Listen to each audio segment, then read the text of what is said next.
Hello, guys. No, it's not a rerun.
One second, guys.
Conter, thanks for the prime, buddy. Yeah, no, I'm so tired, chat. What is the echo? Is it still going on? You fix? Or did I fix it? Deb, thanks for the 8 months, buddy.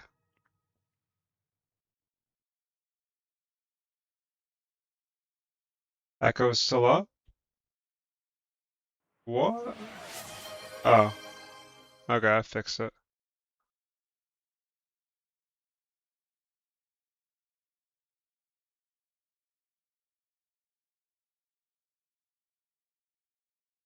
What's up, KDB? Thanks, Unfortunate Kun. What's up, Yuzi? What's up, X?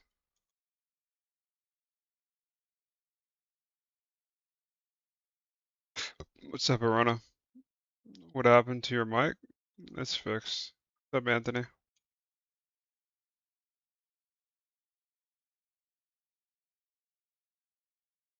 What's up, Shark?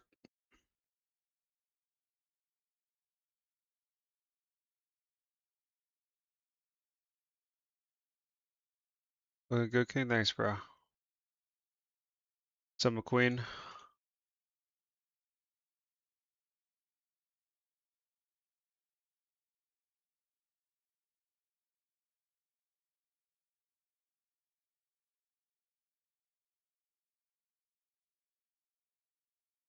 Is it finished? I'm happy to say that the work is done. It is, right now, my editor is approving it, going through and skimming it, but it could be posted right now.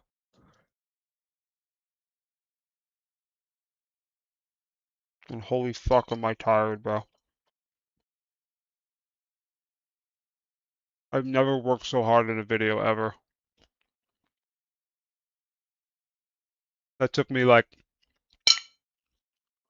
let me see. I started working on it last Friday. That took me like 55 hours, maybe.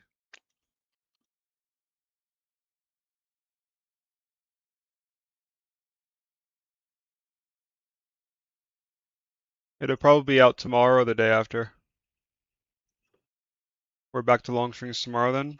On Tuesday. Because tomorrow I have to clean, like Sunday and Monday I have to get my affairs in order. Because I'm flying back home Tuesday. That'd be cool. But when I'm back on my parents' house, I'll do long streams. So I'm thinking of just saving the video for whenever I'm back home. Like I'll schedule to upload it. Because I want to do a long stream after people have had time to watch it. Are you streaming back home? Yeah, of course.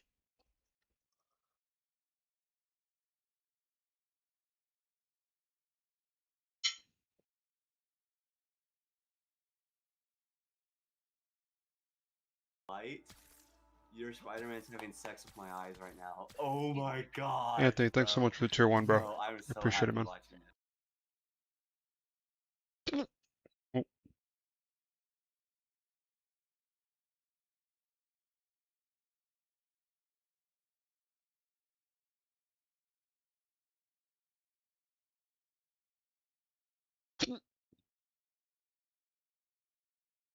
Lyte finally got back to Celeste after our convo. Game still sucks ass. Thanks for having me. Yeah, of course, bro. Nice, man.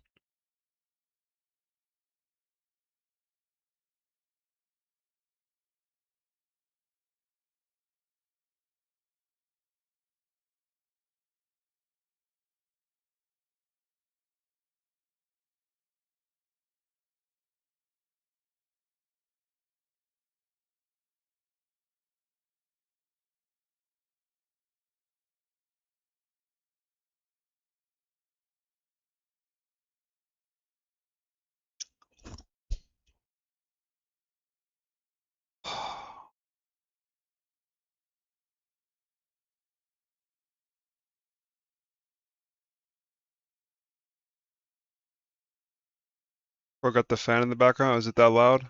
I apologize. Well, let me see if I can fix my mic. Hold on. Do you still hear it?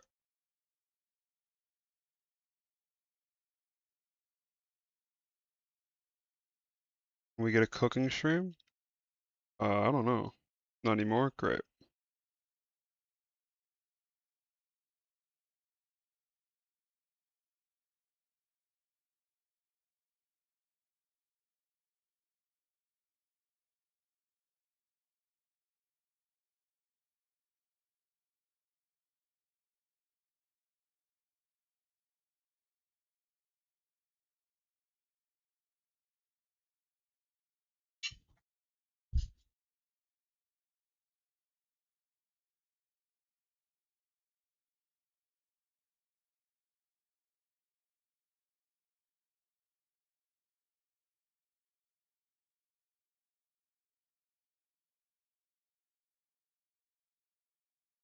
Ah.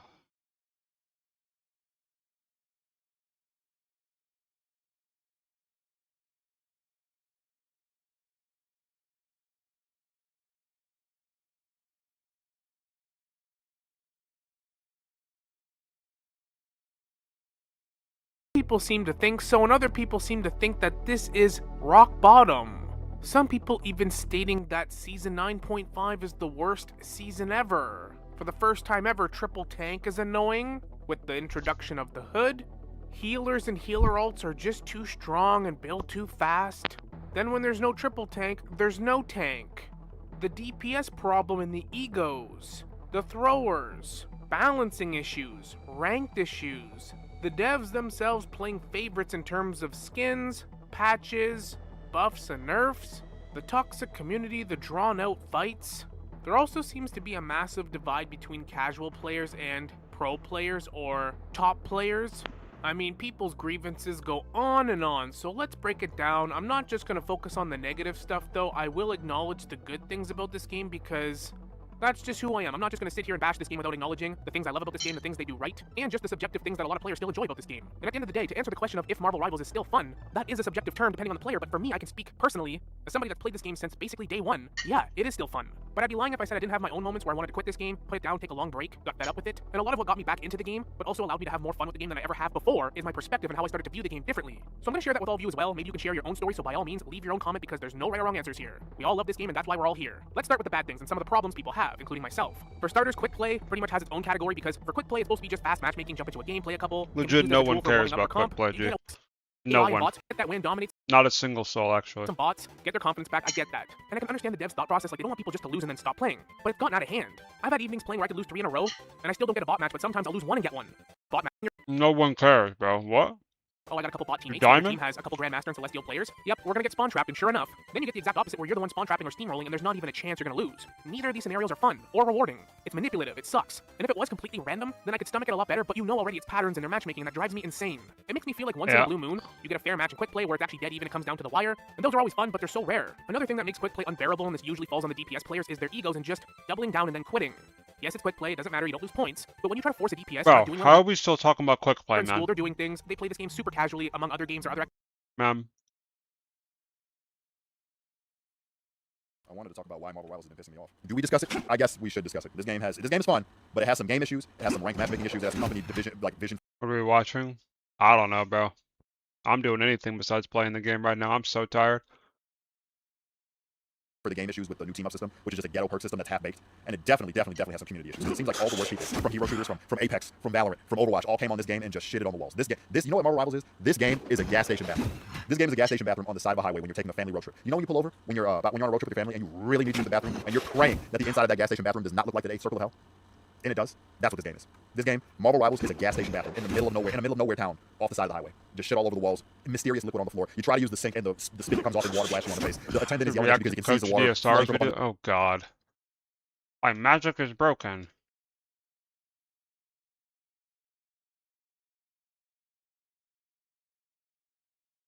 Marvel Rivals players and devs are saying no to roleplay because it would allow creative team comps. Here are the creative team comps. This is a top 500 lobby where both teams chose to play triple support, and the first fight of the point, before anybody captures it, lasted almost 4 minutes, which in a game with no roleplay is starting to become more and more normal. Look at this. Nobody is dying, and just when they're about to die, boom, another support ultimate getting everybody back up to full HP. But this is the exact thing roleplay can fix. So is it finally time? Does Marvel Rivals need roleplay? Well, I want to go over both the pros and the cons and see exactly what the verdict is. So let's start with the good side of roleplay, which I have actually noticed a little bit on Reddit as well, where people have been asking for roleplay a little bit more, such as this post right here. Watching the community shift towards wanting roleplay has been kind of funny, and it makes sense because roleplay does have some very strong pros. And I think at the moment the number one biggest pro that people have been thinking about roleplay is there will be no more triple nothing, no more triple tank, no more solo tank, no more triple DPS, and especially no more triple support, which already would lead to even more pros for the game. That would mean you no longer have to worry about solo tanking. You can genuinely play tank and enjoy it because you're not worried about getting gangbanged by all the entire enemy team while you have to hold or take space as the only tank and try. So King, I haven't watched in a while. Sorry. You're still playing this sorry game. Oh my god. Thanks, Rick. To peel for your team at the same time, which actually happens quite often when you're solo tank. It's like your entire team expects you to do everything at once, but you're only one tank, so of course you fail short, which leads to a lot of frustration, losing, and makes people stay away from tank even more. But while solo tanking is an issue, I don't think it's complained as much as triple support, which seems to be the bane of this game ever since it came out, basically, because I've been playing throughout the entire lifetime of the game, and ever since January or February last year, merely a month or 2 after the game came out, people were complaining about triple support, and it hasn't stopped, even now, almost 2 years later after the game released, which indicates to me that clearly this is a major issue for the game, and the devs don't seem to be able to work it out. And I'm not going to talk about balancing of the roles specifically in this video because I want to do another one for that, but roleplay would instantly solve the triple support issue. Every team will have guaranteed 2 tanks, 2 DPS, and 2 supports, which leads into more good things. For example, you can play exactly the role you want to play without having to worry about not getting any players for the other roles. You won't load up into a game and see 5 DPS hovers, or 4 support hovers, or 5 tank hovers, which actually does happen at high elo. No, you will be guaranteed to have all the roles in the game, and you will be guaranteed to play the role you want to play at that moment. You select what you want, and you get to play it, which of course leads into no more feeling or forced feeling for other people, because I and many other people play Phil, and usually that means either tank or support. Why does everyone jump on roll lock or Q idea when slapping a passive if there's 3 supports, reduce healing, and that's it?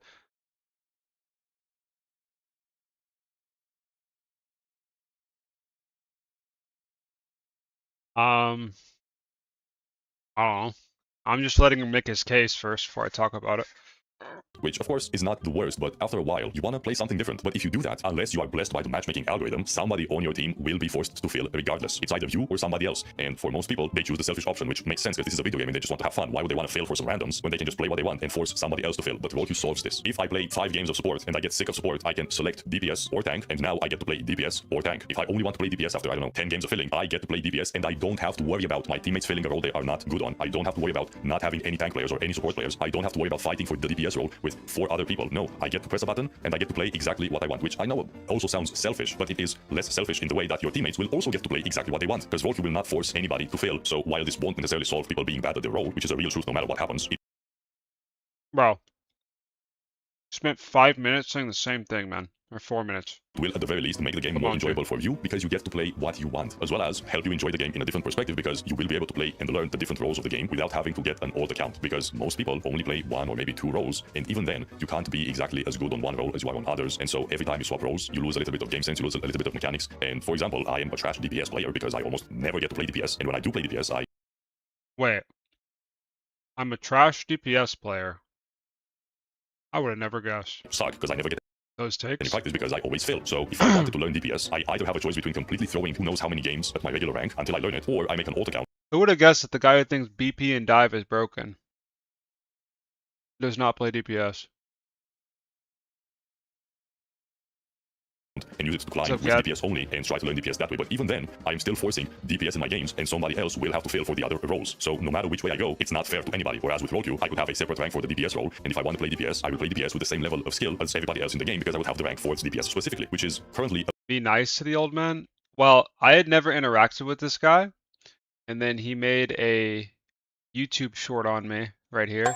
Don't hate because I'm bad at the game, but the best way to deal with Panther is Luna Snow. You just have to like anticipate where he's coming from. Alright, boys, later, bro. Okay, I was reading my chat. I was reading my chat while bro was literally looking in the middle of his screen. The delusion these dive gaslighters are going through in order to make us believe it's weak never ceases to surprise me. Like, you know? Marvel Rivals players and devs are saying no to Roku because it would Like, you know what's funny about that clip is I showed that to Yoki. And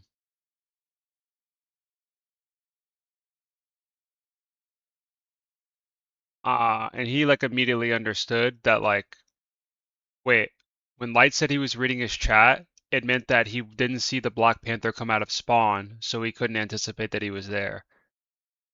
And that's why he died. Not that, like, you know, like there's a bit of nuance here that allow he didn't.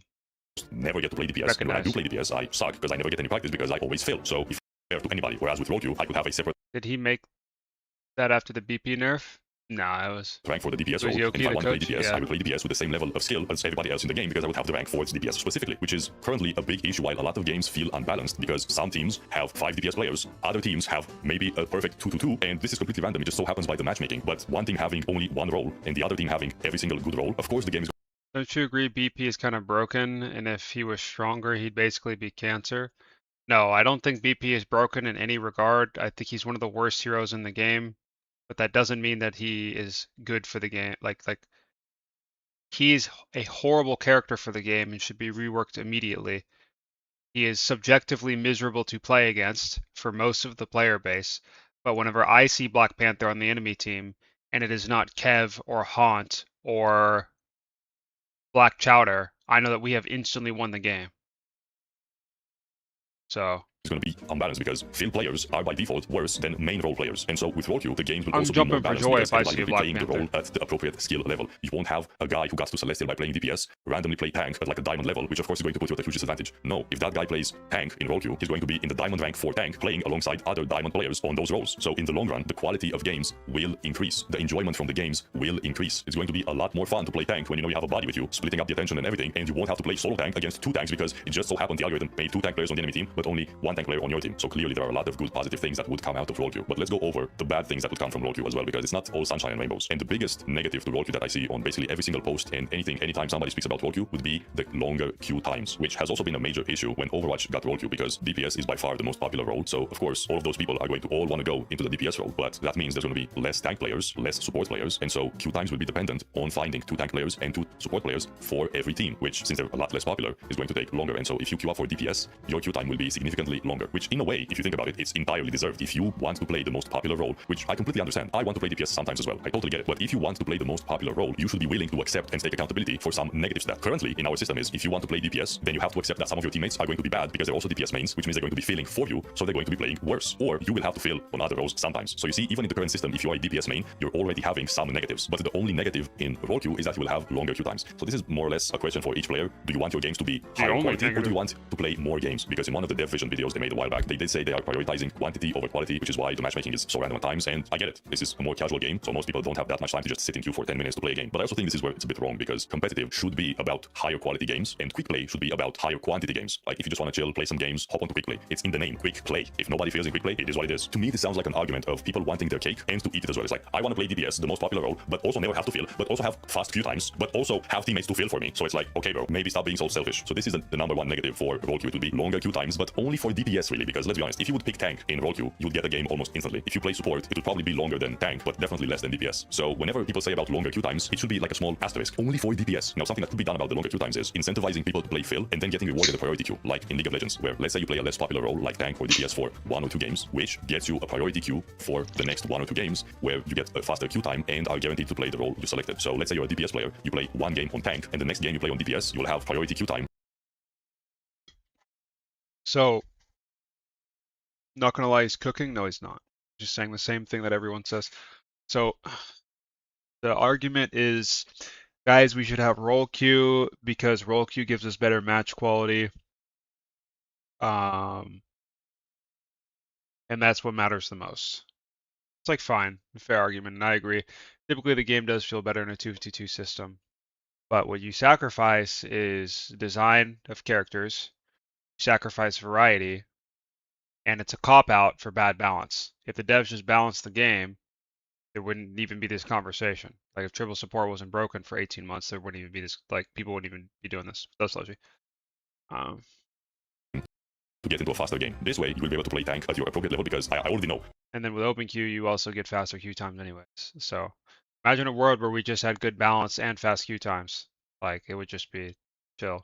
Some DPS players would go on to play tank for 1 or 2 games, completely do nothing, and basically throw the game only so that they get to play DPS after. But if they do that, then they're going to be placed into a very low rank where it doesn't matter if they throw or not. So I think it should also making the game more competitive. And what team composition mode do you play every role? True competitive game makes you specialize, aka hit scan. No, I mean you can't say a true competitive game because that would imply that that the word true has like a scientifically backed like objective criteria of what dignifies competition and also what dignifies like a competitive player. Like it's so complicated, bro. There's so much wrong with that. Like it's not. What's up, one?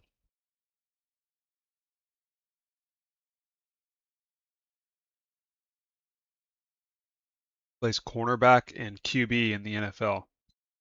It's not the point. There are people who play offense and defense in football all the time, bro. And it's also a different circumstance, like different games. The only necessary component of competition is an arbitrary set of difficult tasks. That's it.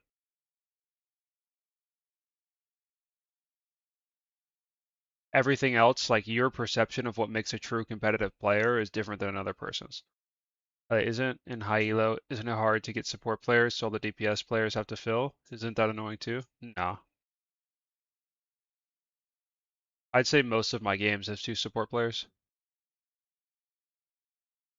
good fix for the longer queue times for DPS, because of course we have to cater to the DPS players again. Now, the next biggest argument I see is that with role queue, you won't be able to swap around. For example, if you are on tank and you want one of your supports to go tank and you go support, you won't be able to do that, which I believe this is the only or one of the only true valid counter arguments for role queue, not being able to swap around. However, realistically, even in the current environment, how often does it happen that people swap roles mid-game? Very, very little, and when it does, it's bad, because in my experience of climbing to the lower ranks, whenever I do an educational rank to Celestial, in Platinum Diamond or even lower, a lot of DPS magically become a third support for no apparent reason, and it makes things worse, because especially in those lower ranks, it's more often than not a solo tank, and so I would much rather have people be locked on the role they selected than either my teammates or the enemies griefing the game by swapping randomly without any thought behind them. As well as, if a teammate sucks on the role they're playing, you could say You're high, low, and play to win. You play support as well. You play anything to win.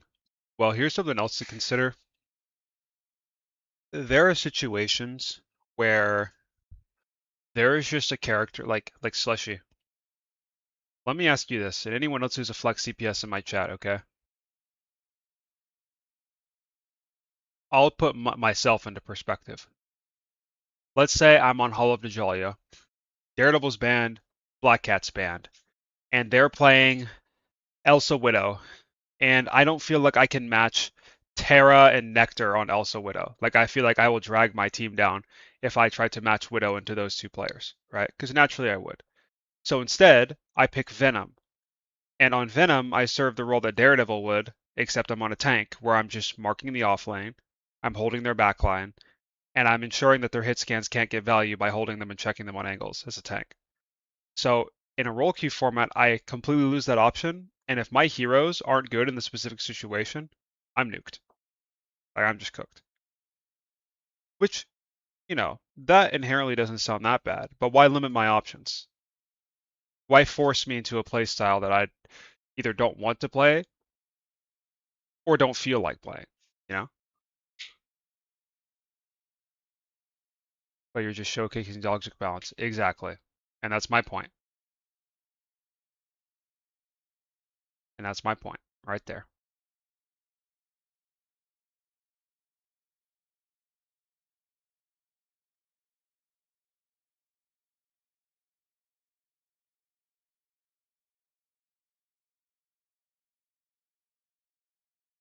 You wouldn't even be concerned about triple tank or triple support if the balance was good. they would probably swap to something else and help the team, but realistically, even now, when you got the Should be able to counterplay within your role. You should, but you can never foresee like those circumstances. Sometimes a triple tank or a triple support will just be better given the circumstances.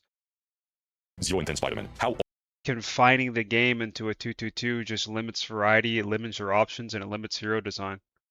often do they actually swap? It's very rare. So I don't believe this is a real argument about being unable to swap, unless we're talking about maybe you know how to play the thing and the enemy team has a diver, so you could have one of your tanks go DPS or support so you can go the thing and counter it, which I believe this is a valid argument, in which case they could implement a feature where you offer basically a role swap trade, and if both parties accept it, then you swap roles and now you can play the other role. So for example, if I'm on support and I want to play DPS because I'm better at DPS and you want to go support for me because maybe you don't know the hero, I can in the game offer a trade where it's like, this teammate wants to swap roles with you. Do you accept? And you can either accept or you don't. But the popular solution to this that I see a lot is a soft role queue where you pre-select the role you want to play before the game, but in the actual game you can swap between roles freely without having to be stuck onto one role. And I also get this solution. It sounds good on paper. However, considering how much we've discussed about how selfish people are in general, I believe this soft role queue would incentivize a lot of insta-locking even more so, because I got DPS, there's no more DPS available, sorry. Should have insta-locked faster, get a better PC lol, as it was in League of Legends many years ago, where you'd have mid or feed at the start of the game. That's what a soft role queue would look like, as well as what's stopping people from selecting tank, for example, just to get a faster queue time, but then in the actual game they don't even touch tank, or they play it for half a second and then swap off because it doesn't work, man, I don't play this. So it would be basically giving free access to faster. Yeah. Rush, you know what that's a consequence of? Horrible matchmaking. The matchmaker should put DPS mains, support mains, and tank mains together, and not 5 of one. So you're misdiagnosing the issue of the format when the issue is the balance of the matchmaker. You are doing exactly what Blizzard did, and now 5v5 role lock is why Overwatch is fucking horrible, and I will never play it again so long as it's in that format. People said the exact same thing that you're saying right now. 4 years. You're misdiagnosing the issue. Queue time for selfish players without solving the actual main issue. And of course you can say that they just need to punish people who do this, but Marvel Rivals doesn't really have a clean record with punishing people for throwing. So what makes you think they're going to suddenly become... How can the matchmaker make that decision? It takes a look at your most played and puts you in the lobby where other characters complement your most played. I wanted to make a new DD guide. But I'm thinking of right now is that if I make a guide, people get better at DD, which in turn is more likely to nerf DD again. Aw, you're overthinking it, bro. And who cares if that happens? Just make money off of it. Fucking cares. more aggressive on banning people who throw the games if they have What's the logic of the matchmaker? Go read Nettie's paper on in-match, bro. done it at all in the past 2 years. It's possible, but it shouldn't be a base and reliable argument. And lastly, the final argument I see quite often is, but if we only have 2 support roles, what happens to Adam and Ultron, 2 characters out of the entire characters in the whole game? Which is very simple. They get buffed or changed to be able to work in 2 supports, which, by the way, Adam and Ultron already can work in 2 supports, which can and do are different things, but they're not nearly as bad in 2 supports as people believe. However, this negative about role Ultron is horrible 2-2-2. once again, I don't find as a valid counter argument because they could very easily just change them to be able to work into supports. And I believe the reason they're not doing it at the moment is because if they made Adam and Ultron better into supports, they would be even broken in triple supports, same as Mantis. Because Mantis is now perfectly viable into supports at all ranks, which Well, if the hero gets nerfed again, even harder games to farm content. I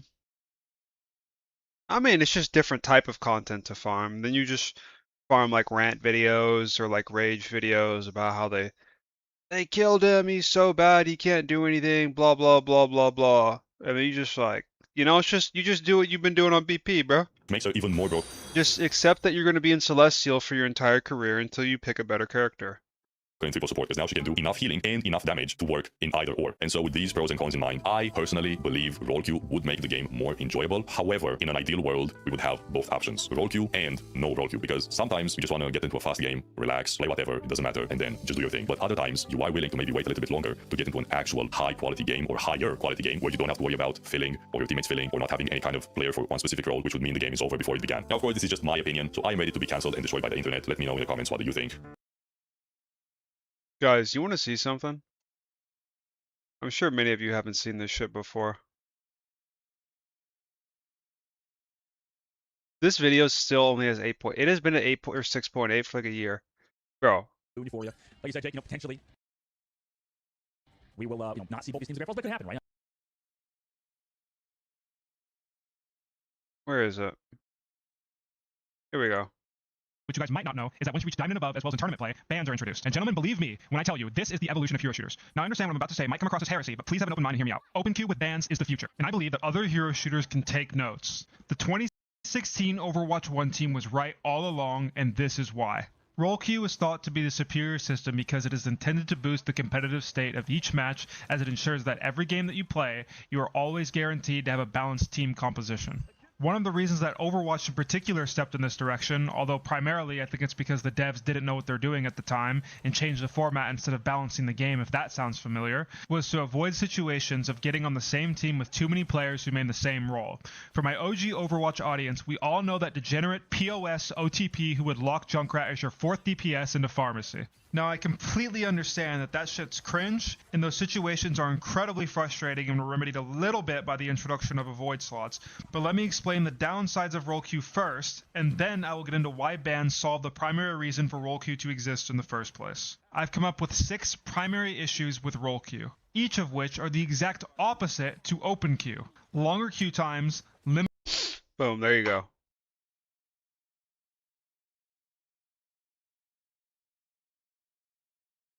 Quick and concise.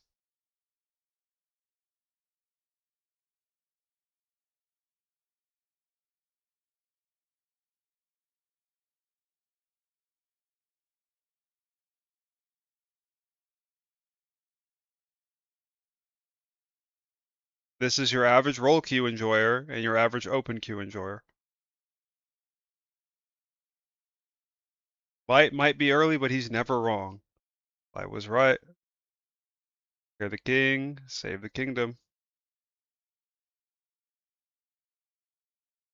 L spelling? What did I spell wrong?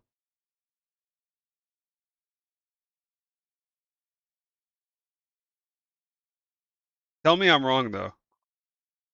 Tell me I'm wrong.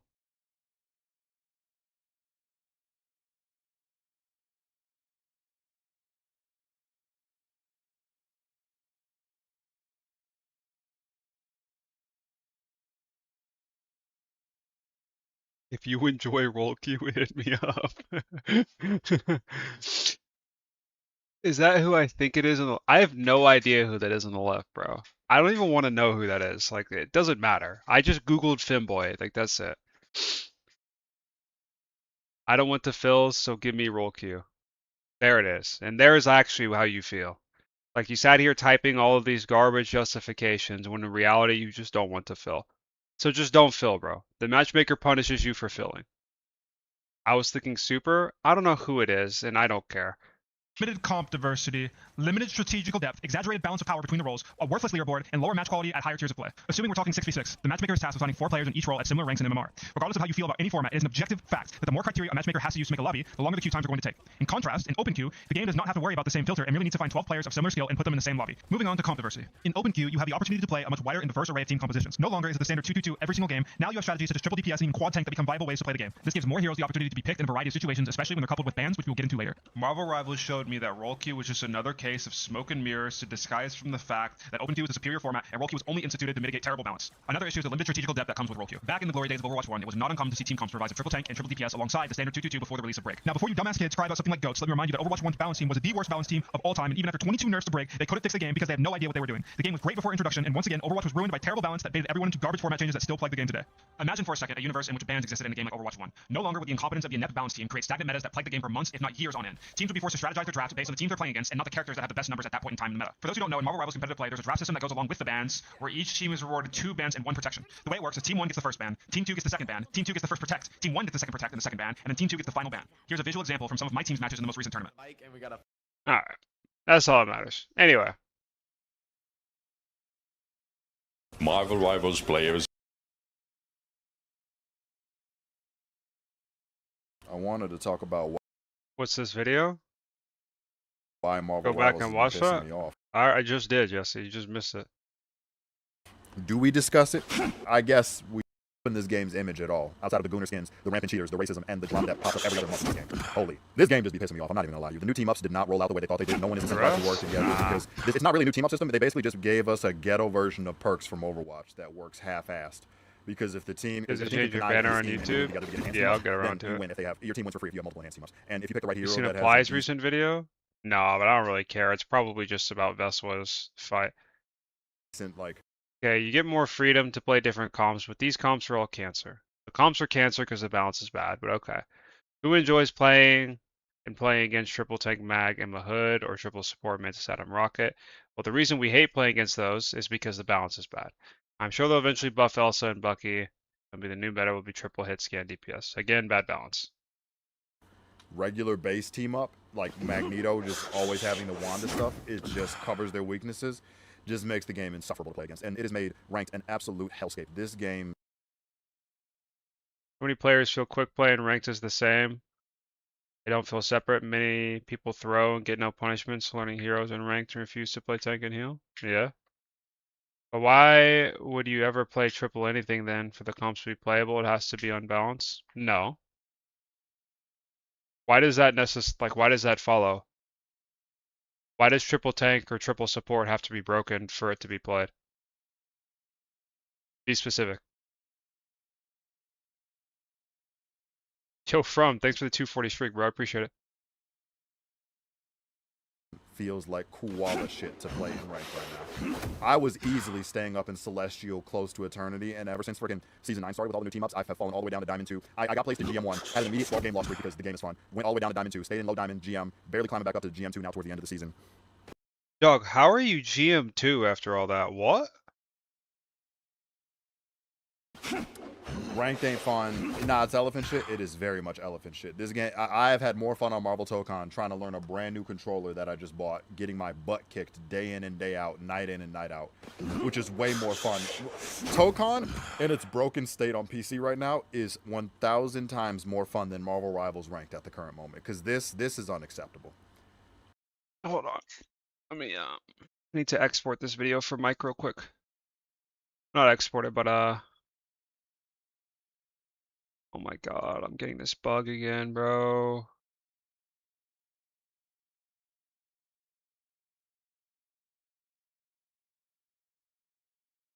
Sorry, chat, 1 second, guys.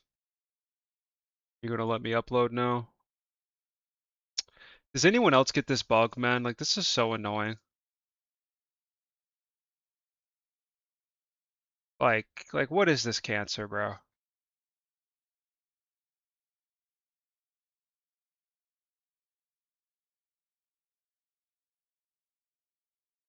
New mic? No. Try another browser, but then I have to sign back in, and that's just cancer. Finally, bro.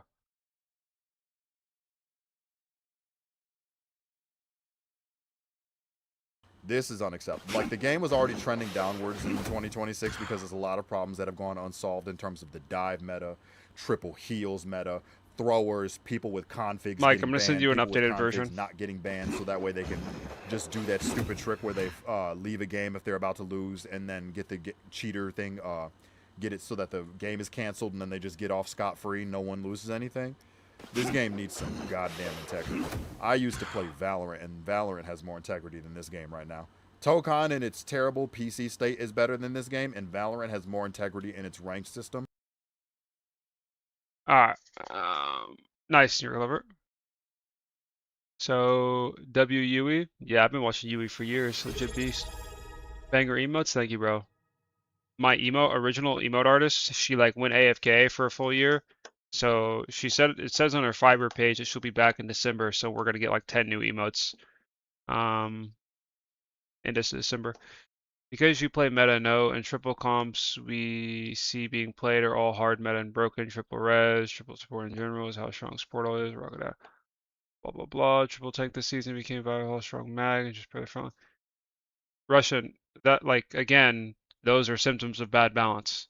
I want you to explain to me how does triple tank and triple support like how does it need to be broken for it to be picked? That is just telling me that it's broken. I know it's broken. Tell me why it needs to be broken for it to be picked. But why would you ever play triple tank if you nerf mag? Thing to B tier? Maybe spawn hold? Yeah, like spawn hold. It could be like there's a variety of strategies that you could deploy. I don't know what they are off the top of my head, but like there's reasons. Like why would we want to limit the variety in the game? Its ranking system and its community right now, the Marvel Bible says. Thank you. Also, the And Rivals I community appreciate has it, bro. just been some utter dog shit recently too. Just no one. I only had 2 games with people that had mics, and they only open their mics up to cuss people out. Particularly me if I said something when people were being stupid, or like that game, no one trying to play a decent hero or a decent team comp to try to make amends to try to win a game. No one gives a shit about trying to win right now. It sucks. It sucks so bad. It sucks so hard. Like, what's the point? To get on to just, oh, half the time your team is going to throw. Half the time your team is not going to have mics to try to work together. So you're just going to get free automatic government-mandated losses like what I endured tonight. And if you do manage to climb all the way up and you suffered the entire way there, every step of the way, you're probably going to run into people trying to do win trading, throwing, target banning, screen sniping, or the worst is the configs of people finding ways to just get games nullified through the cheater detection system, and nothing happens to them. Like, if I swear in the mic because I'm frustrated, I get banned. Because can't have anyone swearing in this game, but Lord forbid, God forbid, people run configs that give them more FPS banned. Oh, run a config so that we can get a game cancel, so that we don't lose any RR on the way up the ladder? Nothing. People actively throwing? Nothing. Game footage of people, like audio recordings and game footage of people talking about throwing? Nothing. Blatant racism and people colluding and teaming with each other and against other teammates, like just making it a toxic rank experience. What's the point, man? This ain't fun. This ain't fun. This game can do so much better. This game has so much potential. But the more I play it, it just makes me realize why I quit Overwatch when I was doing really good at Overwatch back in the day. I used to love Overwatch back in the day. It was a great game. Then after the GOATS meta, I'm like, this ain't fun. And then the rank community and toxicity just went up, and I'm like, okay, I understand why I stopped playing. Then I play Rivals, and I'm like, oh, Overwatch game. This is kind of fun. 6v6. Now, less than 2 years in, this game reminded me why I quit Overwatch in the first place, because it's same shit, different day. Wait, you know what? You know how I feel? Let me find the meme real quick. Where is it? You probably can hear it though. Come on, you motherfucker! Oh shit! God damn it! Same shit, different day. If you can hear it, that's exactly how I feel every single time I boot up Marvel Rivals in the year of our Lord 2026. I'm That's not even funny. being facetious. You heard that? Okay, cool. Yeah, that if you can find that meme, that's exactly how I feel. Yeah, it's maddening. And like content has been halfway my job. It's making me some good money on the side, and I need it right about now. But I have no motivation to play Marvel Rivals. And I'm thinking like next season, I'm like, hopefully it's a good DPS, and I can do a challenge of like learn how to do this character in 7 days, or I lorded this guy immediately, or let's climb solo. I guess I kind of see what you're saying, that in theory it's possible to see triple anything being played and it not being broken. I think generally it would have to be inherently broken, but if you're choosing to play triple of something over another role, which is supposed to do much better than your role, well, if you're playing triple, it should be, if you're playing triple tank, you have like you're sacrificing damage for meat, and like for like there's less likely that your team will get picked. Like you won't get picked as hard, you won't get snowballed as hard, you can hold space easier, but you're lacking in damage, so it's hard for you to secure kills. With triple support, you are lacking damage again. At least that's how it should work, is you should lack damage and increase survivability. So it's hard to get kills, and you can't hold space as easily as triple tank, and you're going to charge your ult slower, but you have a really, really strong ult rotation and ult fight. And then triple DPS should be like overwhelming damage and angles, but low resources across the board. Like there should be a give and take.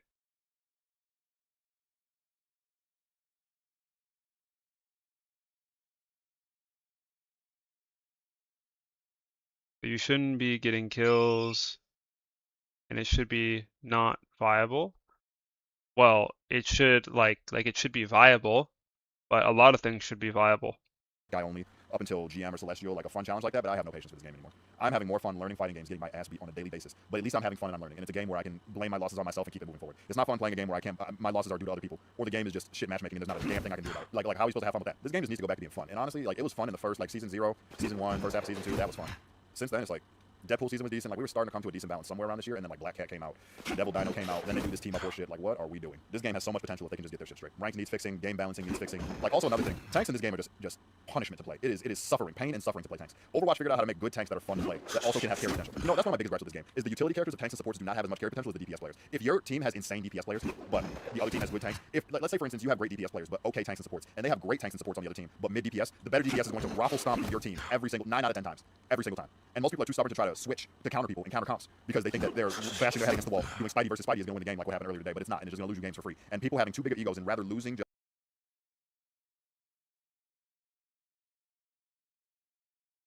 All right, Mike. On the point from 8:17. Okay, we'll say 8:17. Okay. So the video, guys, is an hour and 15 minutes exactly on the dot, as I thought. Hour, 15 minutes, 34 seconds. Okay, Mike, I'm going to send this to you. In the portion that is explaining how to read objective data, I want you to read over that in particular and maybe look to add like pictures of characters as I'm explaining it, or some type of like arrow that indicates whenever I say ban rate or pick rate or win rate, it's like something that keeps people engaged, because it's very like lectury. Releasing today, no. to have fun instead of trying to win, playing to win. What's up, You're Lissy? trying to swap comps, swap teams, swap composition, swap heroes to try to win. But the video is done. I have it right here. It could be uploaded right now, but we gotta proof it and everything, so.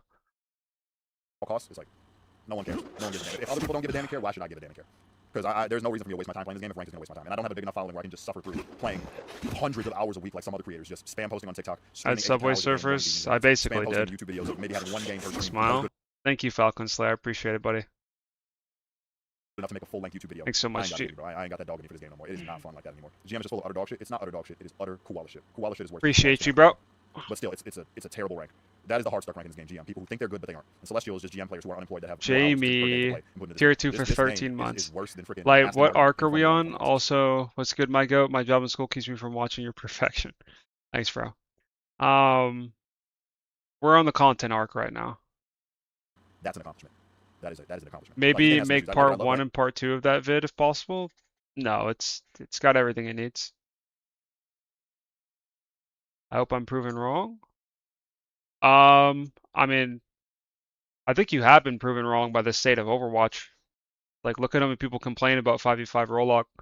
Those are all symptoms of like the very same issues that you were complaining about that Blizzard tried to fix with the format instead of just not being brain dead and fixing the balance. It's a great game at its core. It just has some balancing issues. It has a lot of ranked matchmaking issues. It has some community issues. No idea. Community that need to be exiled and thrown into an abyss, never to be seen again. Like half the problem with this game is the community. Some people in this game are some shitheads. I saw that freaking graphic that said that like most of Marvel Rivals is player base is like little kids, or like not little kids, but like people under the age of like 18. It makes sense. It checks out. There are some kids who do not have fully developed frontal lobes playing this game on a daily basis, hour in and hour out. I run into them every time I stream. It's mind numbing. I hope this game can get its shit together with Doctor Doom by the time Doctor Doom comes out, because that should be fun. But if they can't, if they release Doctor Doom and this game still falls flat in its mid, I'm done. I'm gonna just take a break on my main channel and just figure out something else to post in the time being, because I can't keep covering Marvel Rivals when it's ruining my mental health trying to play ranked on a daily basis. And while I love streaming, I love my community, I don't have the time to stream this game and just have my time wasted by ranked in this game in general. Literally mind numbing. I don't know what to say.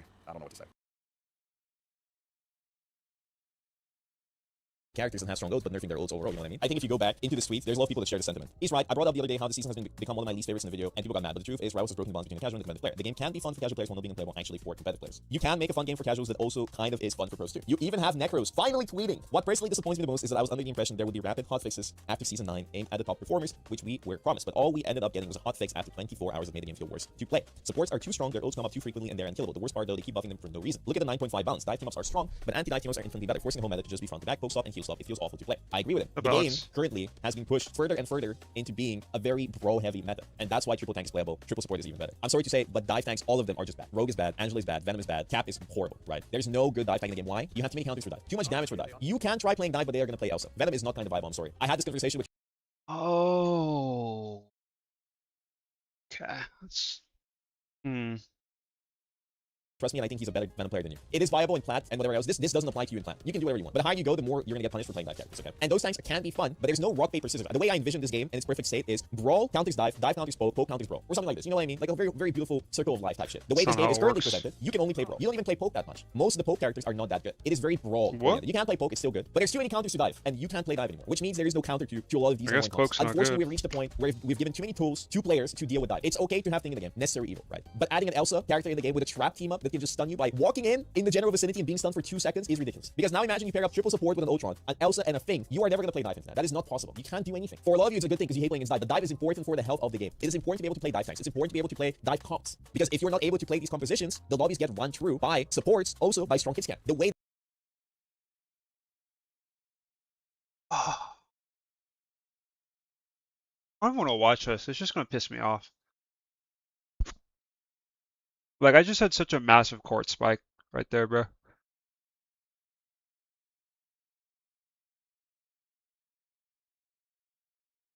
They called you a madman. Like, actually, bro. Oh my god. Like, chat. this game shoots. Listen to what Boger just said, bro. Able to play these compositions, the lobbies get run through by supports, play dive tanks. It's important to be able to play dive. Okay.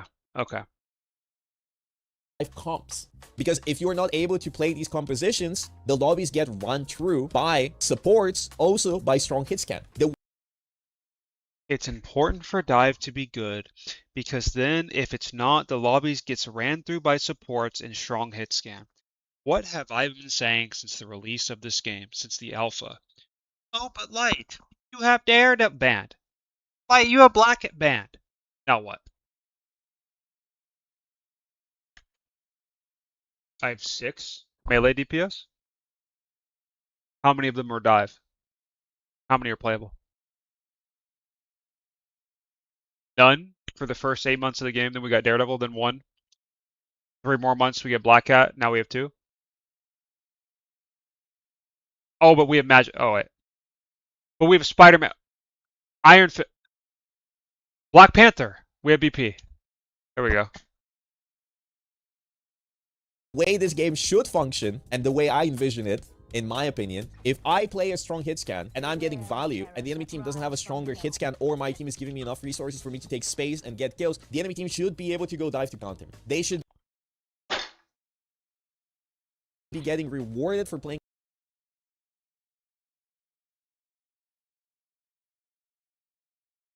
I can't watch this. I actually can't watch it, chat. I'm sorry. I can't. It actually makes me so mad seeing him say that.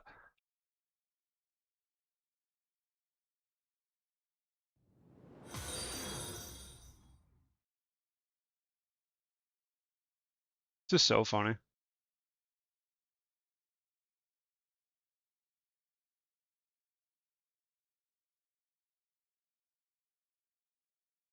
Jean and Elsa, especially characters that we know, look at the matchup spread of Jean Grey. Let's nerf everything that we can about this. Wait.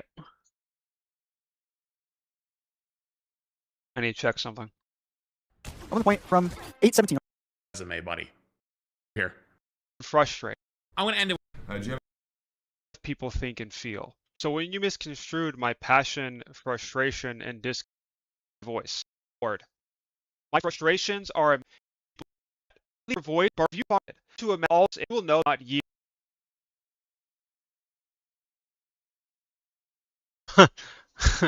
I didn't even add this part. I used the wrong picture. It's funny. So a point that I'm making here is that I've been complaining about the same thing, and I take pictures of my rants, and I didn't even realize at the time until now, but I grabbed the wrong rant. Like I meant to get this one too, but I mean, whatever.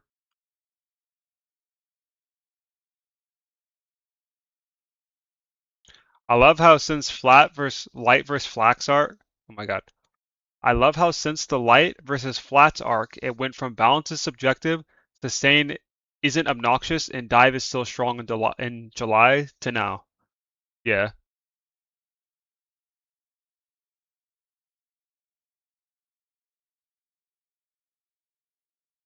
Watch the balance patch video from Clouded Rio. Why?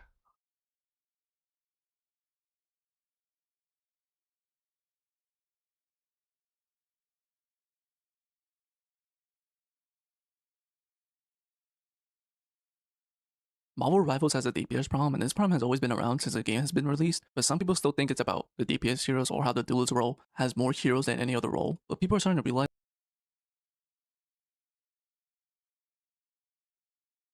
When he drops the video, I bet every streamer will roast it at first and then realize it was later on for what they want.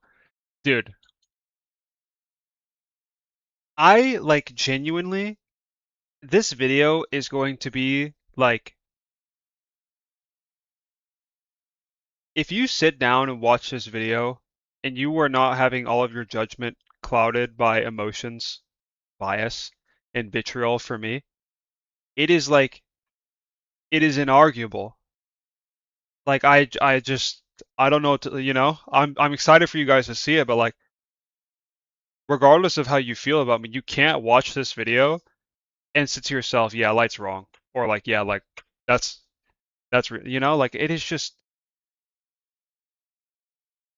it's mostly about the people that play DPS that's the problem. And the first point is that DPS players are toxic, they take no accountability, they blame others, they have the most deaths on your team, they have main character syndrome, they throw up when something isn't going their way, and they have this mentality where they think they're him, they think they're gonna drop a bunch of finals in their match. Not gonna lie, I am a victim of all of the things that he just said. 100%. They play DPS, that's the problem. And the first point is that DPS players are toxic, they 100%, yep. Y'all gotta not be dog shit. Take no accountability, they blame Okay, I take accountability. others. I do blame others because they deserve it. The most deaths on your team. It depends on the hero. They have main character syndrome. Care the king. They throw when something isn't going their way. I'm on BP, you don't heal me. And they have this mentality where they think they're him, they think I mean, I hit tab. I don't think it, I see it. they're gonna drop a bunch of finals in their match. They think they know what they're talking about. They talk down to everyone else. And this because they're brain dead. Point is, I agree with. Bro, someone's gonna clip this. Lyte is just. Look at how arrogant Lyte is. Look, I can't believe he would say this. Like. The majority of players that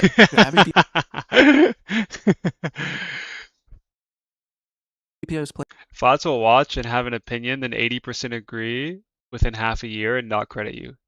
Like actually though, like low key, like. Player ends up being like this, especially mid to low ranks. So anywhere between plat, gold, diamond, and GM, most of your DPS players aren't particularly good at the game, but they usually end up being toxic, usually think they know what they're talking about, behave like if they're particularly good at the game. And another reason why DPS players are a problem in Marvel Rivals is because they never want to go on the other roles. They always want to lock in triple DPS. They end up being the main reason why you lose games, why games are more frustrating to play, why if you're solo taking you have to do more work.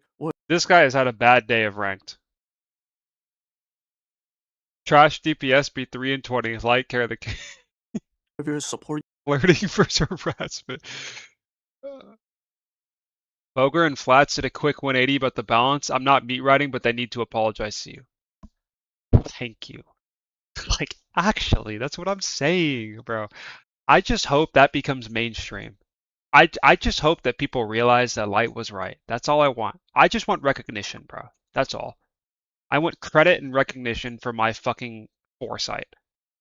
You have to heal different ways. You have to become an off support where you're pushed up more further to heal these DPS players. These DPS players are just selfish. They don't They accommodate. don't know you. They don't take They're about advantage to. of your space. If you're a tank player, they don't take advantage of the space you create. A bunch of these things, or they keep spamming for heals even though they're Exactly, like 10 miles Slushy. away from you. All of this to say that these DPS players are making Marvel Rivals your average match, is making it more miserable, is making it more frustrating to play, because you basically have to accommodate to you not having another tank, or you having to deal with having no tank at all, or maybe even one support. And this what really frustrates people. And one of the other things is that they don't swap. So it kind of couples with this mentality of Hell not no, believing I'm they're not at fault, swapping. so they never swap. All this to say that it's objectively true what people are saying about DPS players. Basically make the game more miserable, they're making the game more frustrating to play, especially if you just want to have a chill time where you just want to rank up and not have like a big simple issue of just having to deal with triple DPS, having to deal with DPS players who have main character syndrome. You just don't want to deal with this, especially if you just want to play a good match. Or even if you don't care about this, the last thing you want to deal with is toxic players trying to talk down to you simply because you either made a mistake or simply because they think they know better about how to win this game. Oh my.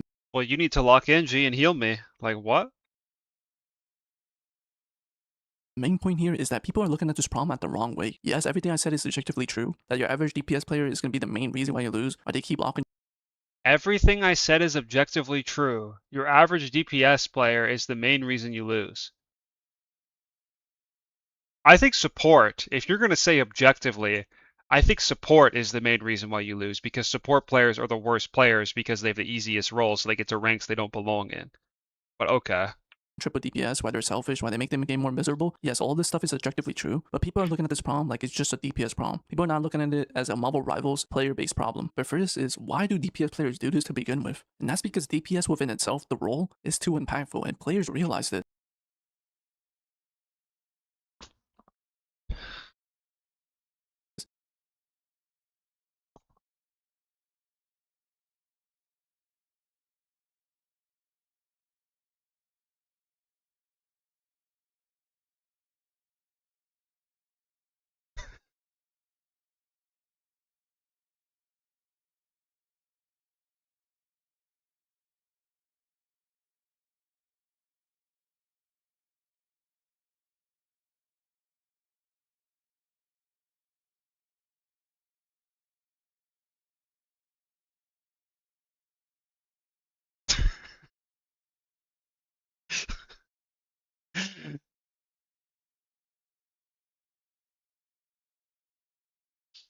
Why do you think every time you're playing tank or someone is filling in tank, they'd be like, man, I'm just gonna go triple DPS and try to do something. Let me get them finals. Because obviously all the space I'm creating, all the advantages I'm creating, all the opportunities I'm making for my DPS players to get eliminations, they're not doing. Yeah, my bad, I don't know how to spell it Netanyahu. They're not doing the role right. So let me just go DPS and do it myself. Why do you think every time your team sees, oh shoot, we got 4 DPS players and none of them want to swap? All right, I guess I'm gonna go DPS myself. Why do you think they do that? It's because they know they have the most potential to get eliminations. They have the most potential to carry the team, even though your team is playing for themselves. Every player that plays this game knows. Do you think Rivals would be better if you played console? Nah. Like, bro, you're...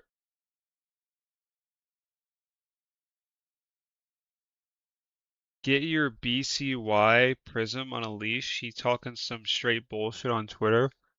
I don't own him, bro. He's not a dog. That is true, DeAndre.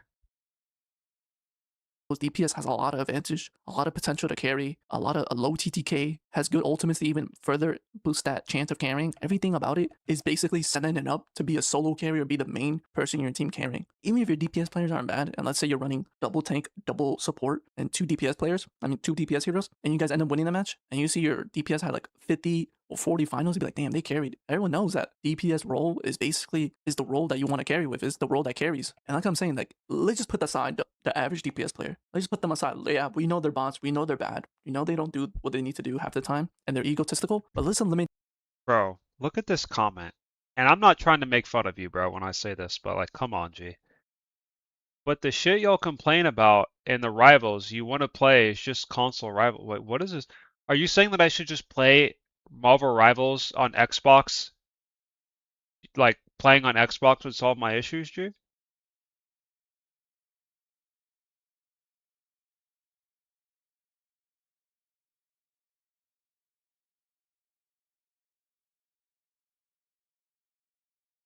Yeah, yeah, he's kind of cooking.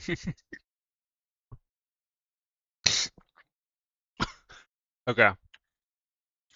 So, problem with your statement, Spencer.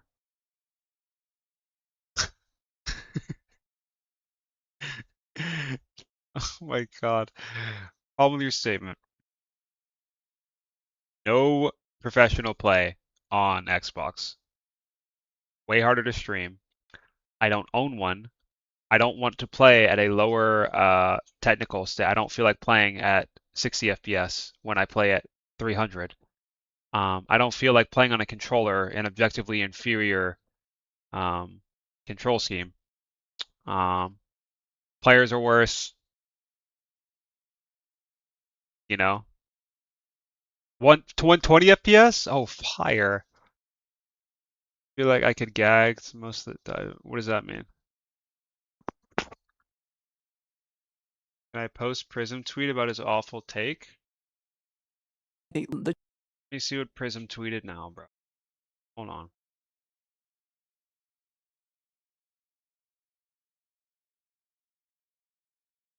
Are you talking about this?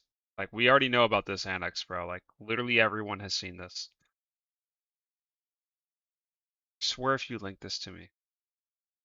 Okay. Every character you've shown here, taking 10 seconds to get the point. I'm not sure why you took the worst rollout on Iron Fist. You definitely could get faster. And you...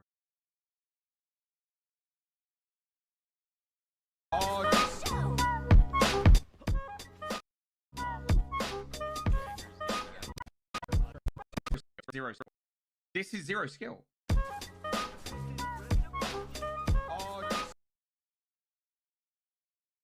I don't even know what Prism's saying, bro. Oh, it's a reply? I'm not reading all that. Guys, I can't wait for Season 10 when they finally make DPS obsolete by getting rid of DD. And you try to be a team player, you're gonna realize that this garbage matchmaking system. I've Widow, dipped Lyte. Black Cat, and the rest. For the Brady Bunch. So we can all play Thing, Mag, Emma, Controller Mantis, is better for me. Gambit, Ultron. Spencer, your rage bait isn't working tonight, G.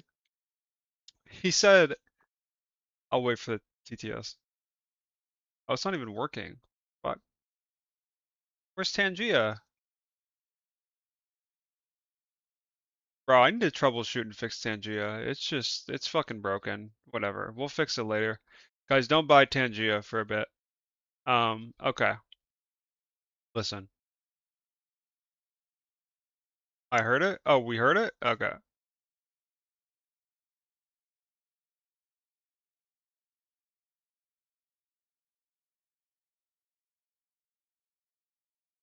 Yo, Lyte, there's no way you can't tell me y'all ain't just describing rivals on console. Lyte, controller is better for combos. Oh my god.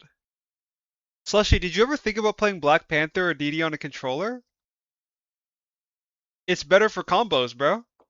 Even though you're playing as a team player. So why would you even risk further enjoyment or risk you even losing that match if you're trying to be a team player? You see that team playing as a team isn't valuable. It's not worth it because of this garbage matchmaking system. So why not just go triple DPS, quadruple DPS even, and basically have a good chance of winning that game? Or if you lose, you know that you weren't at fault. You know you had some stake. All this time, I wish I had just...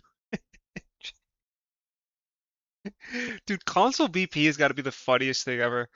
Hold on, I gotta watch I remember I used to watch console Genji montages for fun because they're so funny.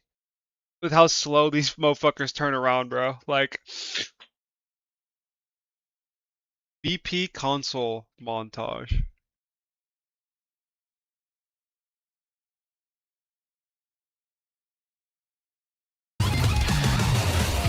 Alright. Let's take a peek. Maybe they got it over there. You can explain it, Spencer. Like, go ahead, G. No one's stopping you. Tell us why playing Black Panther on a controller is better.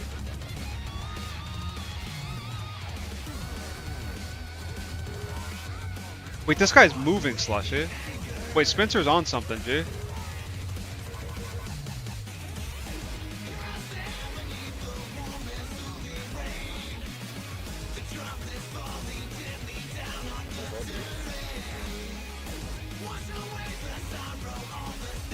Panther isn't melee.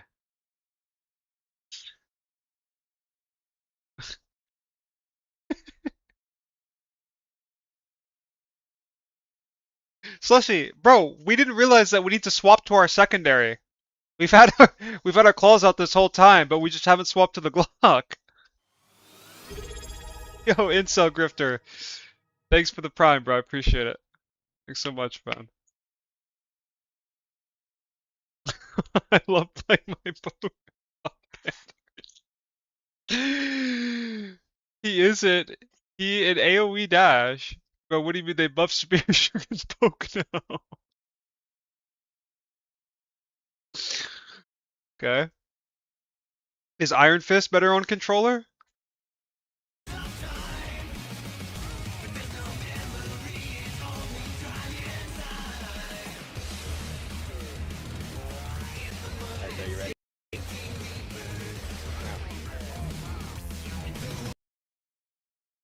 Someone ban him? No, we're not gonna ban him, bro.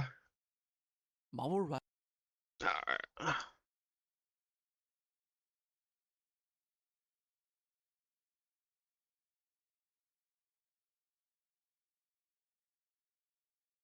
What's Cody? I gotta say for the Okay, so I'm gonna strategist just role. ask a simple question. Why would people want to play a role that gets demonized by its player base and pampered by its devs? I'm gonna say this one more time. Why would people want to play a role that gets demonized by its player base and pampered by its devs? Now I need y'all to really think about this, because this game has been going on for a little bit, and I just need y'all to think about everything that has happened in regards to the discussion when it comes to each role. But when it comes to strategists, what is one of the primary things that people say when you play strategist and reach a high rank in this game? I heard a rumor that some BP players install software on their consoles to increase their sense. Oh, install. That's The funny. first thing they say, you're boosted. I don't know, Spencer, I don't know why you have it set in your brain that it's like you have it set to where, well, there's a debate about PC, about mouse and keyboard versus controller. So because there's two of them, one must be better at another thing, and then another must be better at another thing. Like they're of equal value, they're just good at different things. That must therefore mean that because mouse and keyboard is a superior format for aiming, that must mean that controllers are better for combos. The only thing a controller is better than is like arguably racing games and fighting games.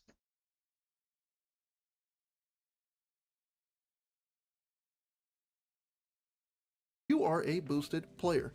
So I'm just going to do a little psychology here. Sports games too, yeah, if sure. people who want to prove themselves, Rocket obviously, League, because yeah, everybody wants to prove themselves. That's It's a like, competitive game. If you tell a support player that they're boosted and the only reason they hit a specific rank is because they're boosted, what makes you think they're going to want to continue playing support? This is my question to the community. Why would they want to continue playing support if you're telling them that they're boosted? They're going to want to play DPS now to prove that they're not boosted. They're going to want to play tank to prove that they're not boosted. Do you play Elden Ring on keyboard? Yeah. And now, you've just killed your support community. Now for my devs, I want to talk about that for a second. The devs responded to the community because the devs are like, oh, people really don't like playing support. So the way that they responded was by making it so the supports get their Yo, Midbus, thanks for the prime, brother. Appreciate it, man. What's up, ultimates faster. What's up, Lively? So now they're only feeding into the very thing that the community has said, that supports are boosted, that supports are pampered. And this is how you get the current result. That's the best way I can put it. You guys, do you want to know the actual reason on how you make more people play supports? Slushy, let me ask you something. If Daredevil was a support, would you play him? If Black Panther was a support, would you play him? I'm not saying that you'd be a support main, but would you be more willing to flex if those two characters were supports? Yes. Guys, we need more hyper masculine, cool supports. This game is made, or sorry, this community of like basically any shooter, just because we're playing video games, is full of just straight dudes, bro. That's the majority, right? And straight dudes want to play cool shit. Some of us like to play hot girls, whatever. But most of us like to play the cool fucking aura farming, like sick fucking masculine beast, right? That's all I'm saying. And when I say you guys, I mean the community. Like, if I pull up the support, if I know nothing about hero shooters, and I pull up the support category, and I see Luna Snow, Invisible Woman, like Cloak and Dagger, like Rocket Raccoon, I'm like, what is this shit, bro? We go to the other side, I get Iron Man, I get BP, I get Deadpool.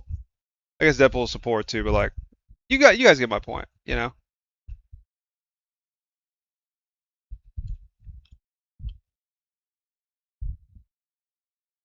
Split Spencer's log and see what he says. If you want to play melee heroes, go console because no one can aim on it. I don't know, man. Look at the history of every hero shooter, and PC hits can't always be the best. Melee, it's so overtuned, it's broken. DD's the biggest elo inflator in the game. I don't know how motherfuckers felt. Good getting a kill on DD after shooting the ground and auto-locking on some kid. Alright. Have created the very problem that this... Like, bro, the only reason I play Black Cat is because she's good and she's in my role, but I don't actually like the character. Like, game is suffering from. People don't want to play certain roles because they're worried about how they're viewed when they play it. Sure, some people are going to be like, oh, support's just boring, I don't like healing, or it's just not a very interactive gameplay experience. Yeah, maybe that's part of the truth, but let's be honest. You don't want to be seen as the healer. You don't want to be seen as the guy in the back line who's just keeping people alive and not doing anything and you're not contributing to the team. You don't want to be seen as that guy. But where does that mindset come from? It comes from the player base. It comes from the player base. It comes from the people. It comes from the community. Now, when it comes to supports in this game, you need them. Like, simple as that. I've never understood this concept, but for some reason, people do not understand that you need the support role for the other two roles to function. If you have no supports, tanks explode. If you have no supports, DPS explode. You need these characters to heal. Sure, the damage can be tuned down. Sure, the healing can be tuned down. Both of them need to be tuned down at some point. But at the end of the day, you need supports either way. Tuning stuff down is not going to change that. You need the role. Every role is needed to some extent. Thank you, bro. Strategists are there to Berserker heal the Rage. team Their whole and team's right provide there. Thank support. DPS, they're there to put damage out, get some KOs, to allow the tanks to push forward. We need the Bless podcast. The tanks are required to take space. They're required to be that sort of... Bro, what is, like...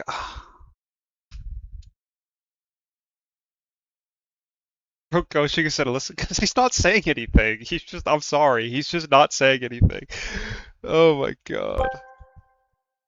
In the previous video, I've mentioned his how long 12-hour shift at the coal mine, wants to hop on Rivals and play Bucky the Winter Soldier, not Luna Snow, the We K-pop need idol, an Andrew but Tate I, archetype Fashion, support. low-key be role-playing as Luna in Have his you guys free seen that time. GTA? Don't let That him know I GTA told Andrew you Tate this. meme? It was so funny, bro.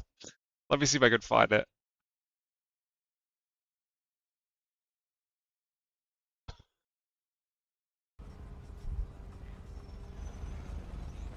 This meme is so funny. This is so funny.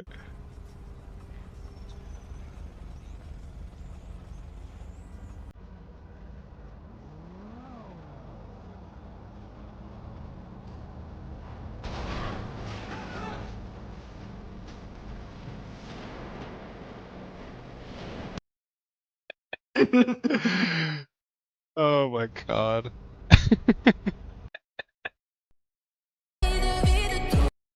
As Andrew Tate catches you respecting women. So funny. I am done, and I've given up on ranking up in Marvel Rivals. And you know what? There is a lot of truth to it. I have You read given YouTube chat? Yeah. up on ranking up in Marvel Rivals. Do I still play ranked matches in Marvel Rivals? Absolutely. The part Just got here, but who the fuck said we couldn't Say we don't want healers anymore. I don't know. Where I've given up when it comes down to ranking up in Marvel Rivals is the expectation and the full commitment of winning in my matches. Because I took a break, I played some other games, I Dead by Daylight, Tekken 8. I need to relieve my stress of all the bullshit that I've been going through. And when I was ready, I got back on that horse and I decided to say to myself, let me fire out Marvel Rivals one more time. And you know what? It's the same bullshit. You're teaming up with idiots. I feel like in this particular Of course, the incel grifter is an Andrew Tate fan. season, right? We listening to a controller done. Oh my god.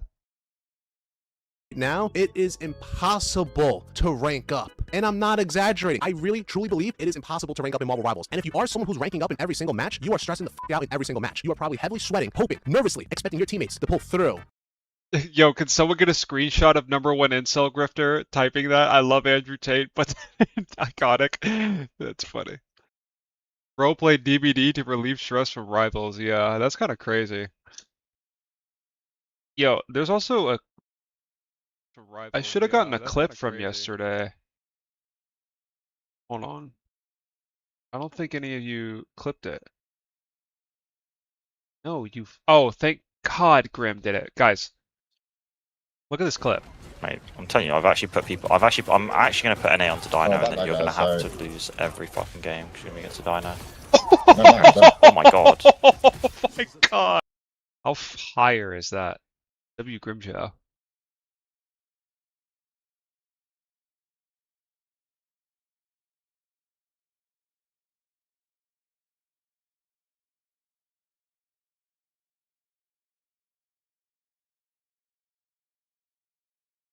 I was there, yeah. No, that's going on shorts before Because Click Rivals.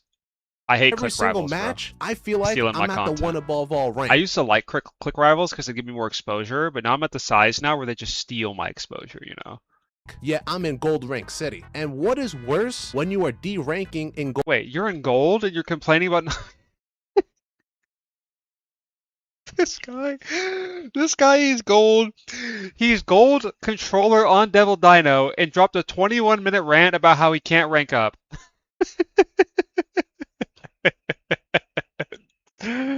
Oh, what a fucking beast!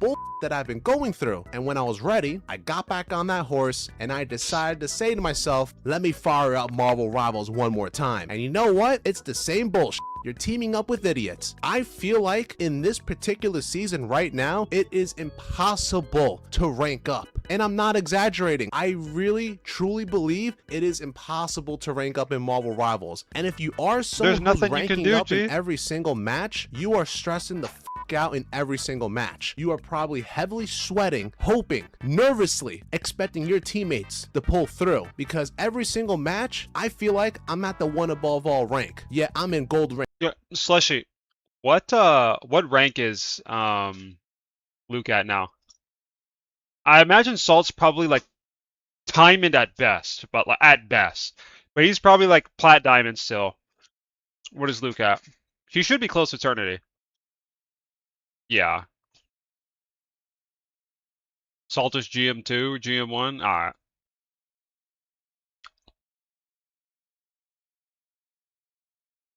City. And like you're not a real person or you're the best rage baited I've ever seen? What? What is best worse when you are D-ranking in Gold?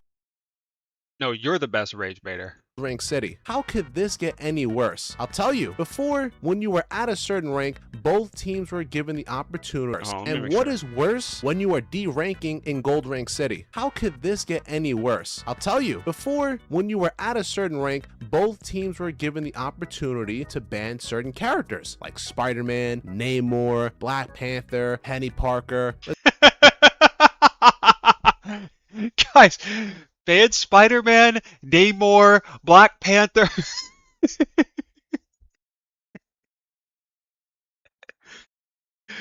The demons. Since your rank is so low, and I know you guys watching this brother has chrono shields and still can't get out of gold. Oh no. Video right now. Look, I'm impressed that You some don't of you guys get it, bro. This guy, war emote. More you? Fucking war. Best war right there, bro. Guys watching He's this seen some video shit. right now are probably in Diamond, Grandmaster, heck, even in a Celestial rank. Bravo to you guys. I'm talking to the players who are within this range, who are in Silver 1, Gold 1, Platinum, and that's about it. But you know what? If you want to tune in and listen to what I gotta say, then keep on listening. So not only there are a lot of idiots in Marvel Rivals, before when you were at a certain rank, both teams are given the opportunity to ban particular characters. That's why me being me, I'm always opting to ban Spider-Man, because I'm gonna be honest with you guys, he is a nightmare. To someone who's really good playing as Spider-Man, that particular player can easily pick off the healers. Yeah, you can have a character like Namor to deal with this Spider-Man, but that's why I'm glad most teams ban this particular character, or they ban the Penny Parkers. I mean, just look at this guy, bro. But Look at that's his why I'm gameplay glad right here. most teams ban this particular character, or they ban the Penny Parker. As he's talking about banning Spider-Man because fucking Tommy No Thumbs swinging around on his controller and Plat is gonna take over the game. Like, fuck. Or Devil It's like mates. Dinos. But since your rank is so low, both teams, they lose that luxury. They lose that privilege to bypass annoying characters like the Black Panthers and Spider-Mans. Now, you gotta put up with extra bullshit. Spider-Mans, Black Panthers, Penny Parkers now. So now, the game is not only difficult, it's almost impossible. I feel like when you are so low in the ranks, it's like an initiation process, or like a form of hazing before you get teamed up with people who are sensible and very communicative with you. I'm guessing that's what it's like at Platinum and Diamond. But since we're talking about Gold Rank City and Silver Land, and of course, we can't forget the Bronze Rank, this is what you gotta deal with. I feel like if you are someone who is always solo queuing in Marvel Rivals, it's almost as if you have to be an exceptional player. So exceptional to the point where everything you do, it has to be perfect. You are basically the team. You can't depend on anyone else except yourself. In addition, it's almost as if you can't really expect the healers to be healing you. Why? Because they're brain dead players. All they know is to... Bro, you were in gold. Like, you can't call anyone else brain dead. Like, I'm sorry.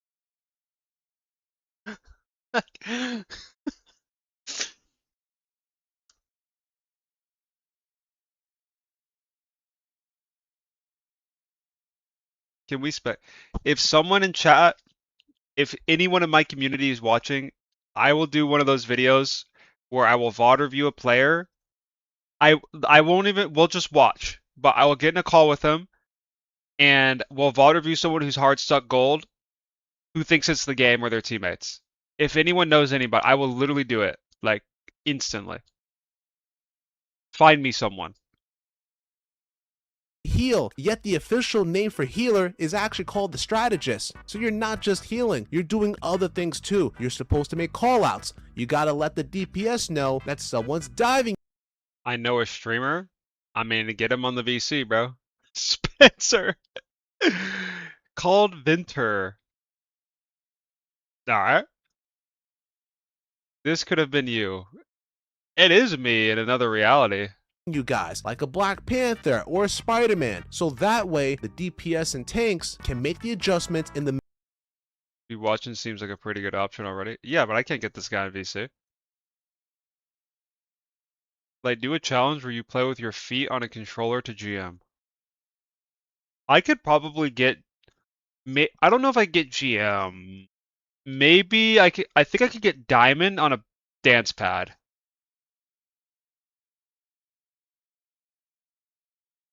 You can call your supports brain dead in every rank, bro. middle of the match, but people don't have that common sense. A But I lot would of love people coaching. think they're really I'm not doing cool that, and bro. awesome in Marvel Rivals because this is the game that they're kind of good at, but I feel like there are so many casual players where it gives players who actually want to rank up a very difficult time. I just wish the devs can extend that avoid list. That list needs to be up to 100 because whatever the limit is, 100? it isn't enough. There are at least 100 people that I should be avoiding in rank matches because they're so terrible at communication. Forget about how they... Dog. Who are you avoiding?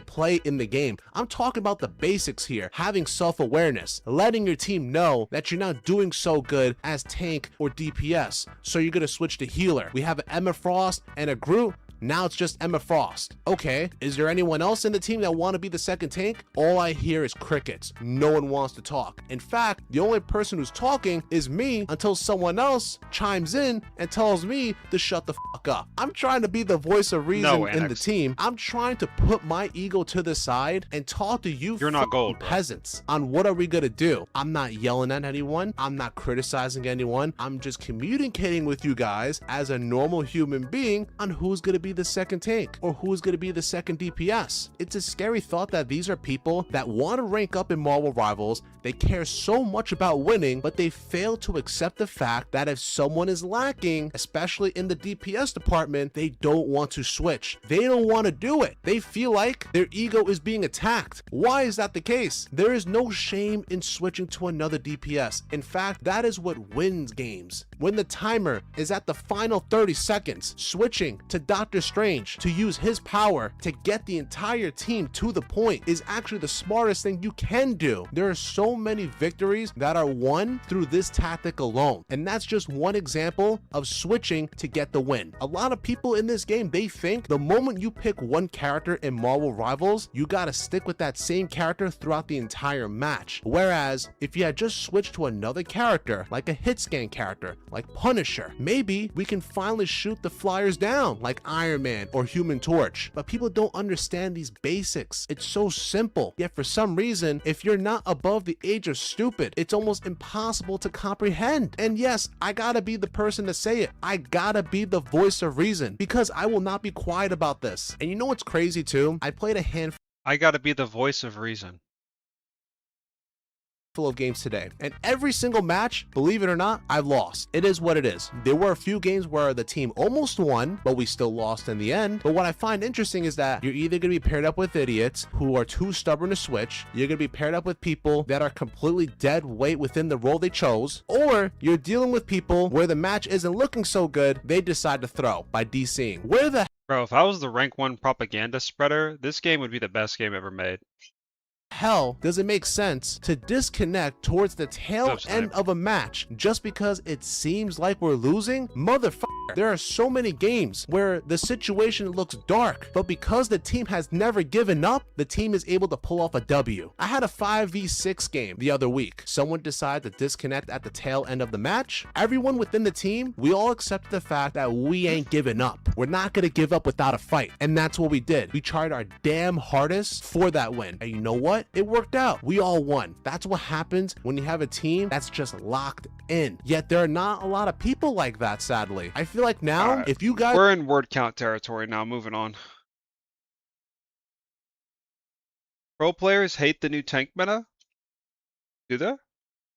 Hey, what's going on, guys? This is Daffy. I want to thank you guys so much for all the support and love on the last video. Again, this is my side channel. If you'd like to go to my main channel, it is the OG Daffy. This is just OG Daffy 2, or it's Daffy 2B sides, rather. But if you'd like to go to my main channel and see my main anime content and reviews, discussions, breakdowns, and all that, I'd love for you to go subscribe there. We have 20K. If we could get 500 subscribers here, that'd be great. But this is just really my content for just, you know, just saying whatever I want, whenever I want. But yeah, just again, thank you so much, and I will talk to you later. Enjoy the video. Thank you. Bunch of degenerate ass niggas, brainless ass niggas. How are these people in my fucking lobbies? How do you let these niggas... I love black people, bro. Y'all are the best. Shout out.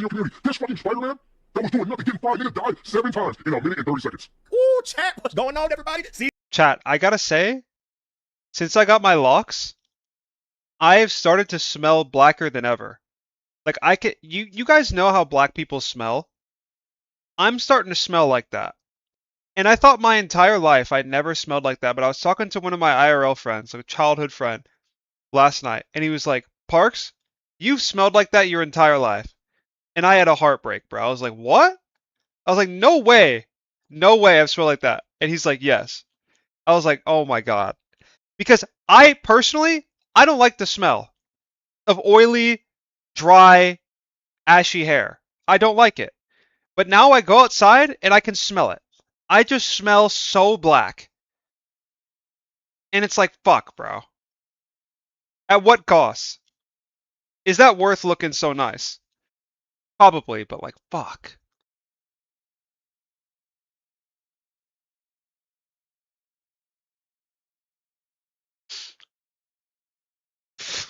Flats wasn't wrong.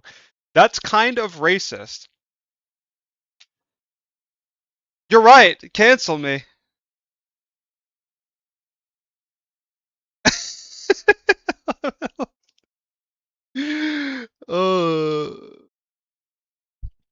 Season 8 is here. Yes, God. Yes, everybody. It's your boy Daffy, aka Bob Marley's nephew, and we gotta talk, man. We gotta talk. There's some good stuff. Good stuff in this patch. There's some stuff in here that's it's alright. It's alright. I'm going to be honest. A balance patch. Majority of that, I'm not gonna lie, it could have been email. That balance patch, it wasn't really shaking up the meta. There's also some stuff in here that's kind of for lack of a better phrasing, brain dead, estupido, loco. You know. Nah, man. There's some shit in this balance patch. I don't know. Listen. Every time we come to the end of the season, and big homie G Squared, go on easy. Every time he come on screen, hello everybody. Guang Guang here. I'll be like, hey, Guang Guang. I love seeing that guy. Like seeing Guang Guang. That's Wait. every time he come on screen. Wait. Let me see his impression. Hello everybody. Guang Guang here. I'll be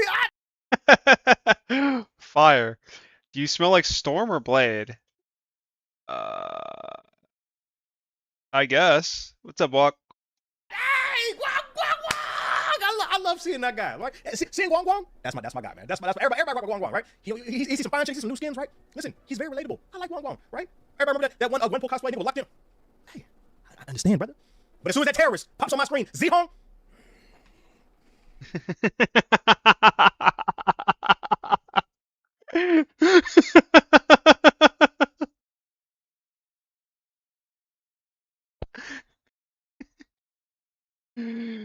This is, oh my god.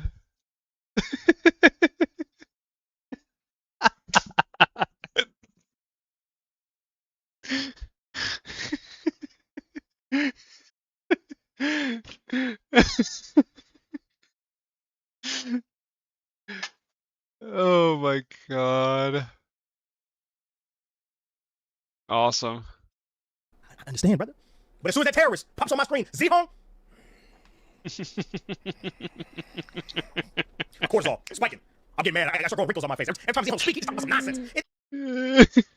It's crazy because sometimes he'll say stuff that's good, but then he'll say just random bullshit like, "Oh, Fantastic's crowd control abilities were too much." Nigga, who above the rank of plat was talking about Fantastic and negative light? Nobody plays him. Nobody cares. The character's mid, below mid actually. And there's any point you're fighting Fantastic, he's annoying to kill. I would agree 100%. He's not oppressive in any way. You talk about Fantastic being oppressive in the crowd controls, I'm already getting mad. I'm already getting mad. I'm already angry. You talk about Fantastic being oppressive in the crowd control sense. My nigga, you buff Phoenix so she can two attack, 275 targets? What kind of sense does that make? Hey, guess what? We nerfed her explosion damage, but her base poke damage, we buffed it. What changed? My nigga, what changed? So you nerfed her ult? Guess what? Her neutral plays even better. Okay. How did we not? How did by the 9 themselves? How did Black Cat not receive a nerf? How? Now it could be argued that she hasn't been out long enough for them to do some stuff. They've also emergency patched some characters before, right?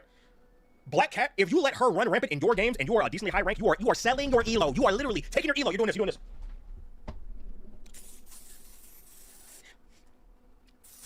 Cook it. Find your own elo, man. Find your elo, man. You understand me? I'm telling you, if they get past the ban phase, it's gonna be a matchup of who has a better character. If you let Black Cat, Star Lord, and or Phoenix go to the ban phase, if any of these three get past the ban phase, your elo's probably fine. Okay, 3 months ago. Okay. I'm being so for real. So for real. I heard Star-Lord and I got confused. And some people are like, oh, but David, you only play GM and you only play Celestial Armies. I see the Celestial Pistol. I don't give a fuck. I really don't. Man. You know something wild? I randomly came across Quad in one of my games. He's on my team. It said like Mr. Quad or something like that. And I was like, oh, is that actually Quad? I don't know. And he plugged his own TikTok. And like the match, I was like, oh shit, that's him. I checked the stream and it was me in there. That's pretty funny, but not bad. There's a couple interesting things going on with this season. So Mantis got a soft rework. I've actually started playing a lot more Mantis this season just because like playing Thor to double dinosaur is not good. It's not fun. Let's start playing Mantis again, and I like her speed boost. I'm not a huge fan of her losing more damage. Like 12 to 8%. That's pretty harsh. Like it's like 10%. That's At Lyte, $2 donation. Why are support players such animals? Thank you for the 2, bro. And it's because they play an easy role, so they get to ranks they don't belong. It's a blessing. Thanks, buddy. You too. But if you pair this up with something like Cloak's little, the window, right? No terror cape. It does a lot of damage. I get that. But having Ultron do more of. Guys, the Dino Stroker just sent me a DM. That Dino that we were just watching has a 39% win rate in gold, and he is 20 and 31. This is who we're looking like. This is the Dino. Fucking beast. Holy shit. The damage boosting heavy lifting, I'm not a fan of it. Like I do kind of get where like Mantis could be oppressive when she's damage boosting the whole team, but you see this in lower ranks where damage boosts everybody, but not healing them, so you're doing a bunch of damage, but you're not getting healed, and you're not farming your headshots, so you're just kind of doing nothing. I get it.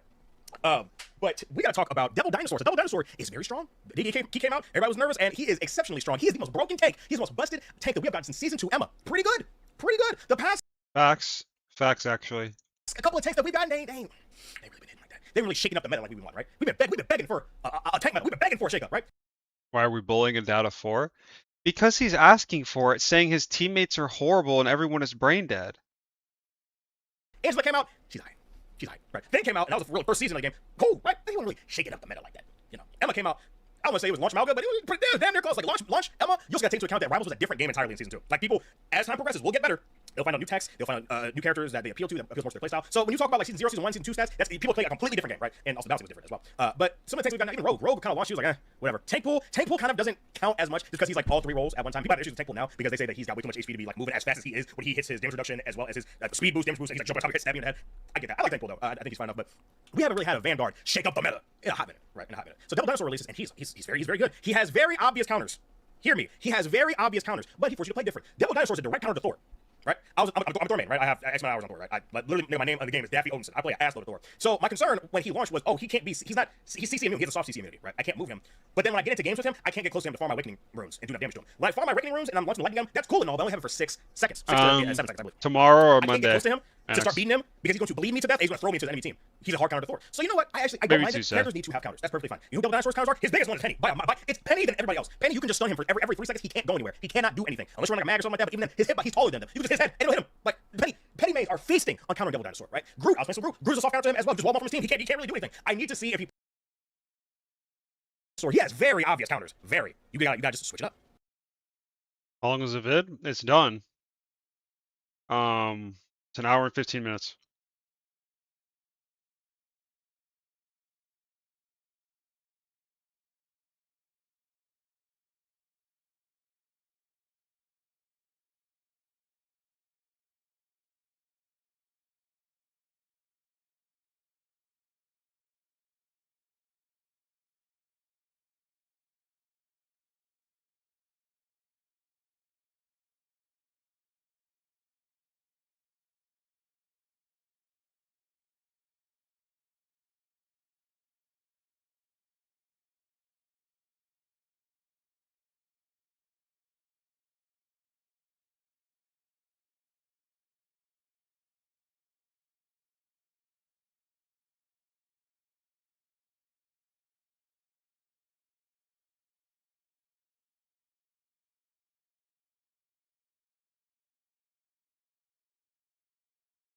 Support players rant.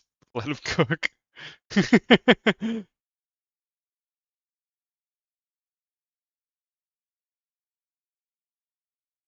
Where are the bangers, bro? I need like...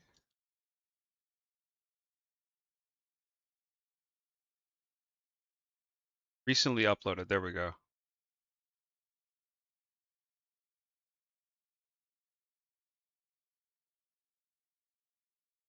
So in my last video going over the state of Marvel Rivals in 9.5, one of the things people resonated the most with was the disconnect between pro players, really high rank, and just your casual player. And I mean, trying to balance this game to appease both sides is impossible because it's 2 vastly different games. The way people approach the game, the mindset is completely different in both worlds, but yet it's the same game with the same characters and the same updates. So how exactly can the devs actually do it right? It's impossible, so that's what I want to go over in this video. Now, I have an entire portion of my video coming that talks about this exact topic.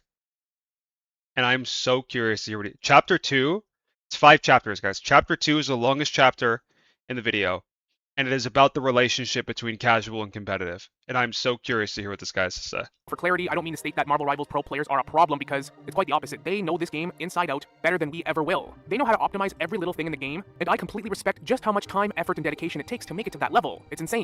Where's the butt?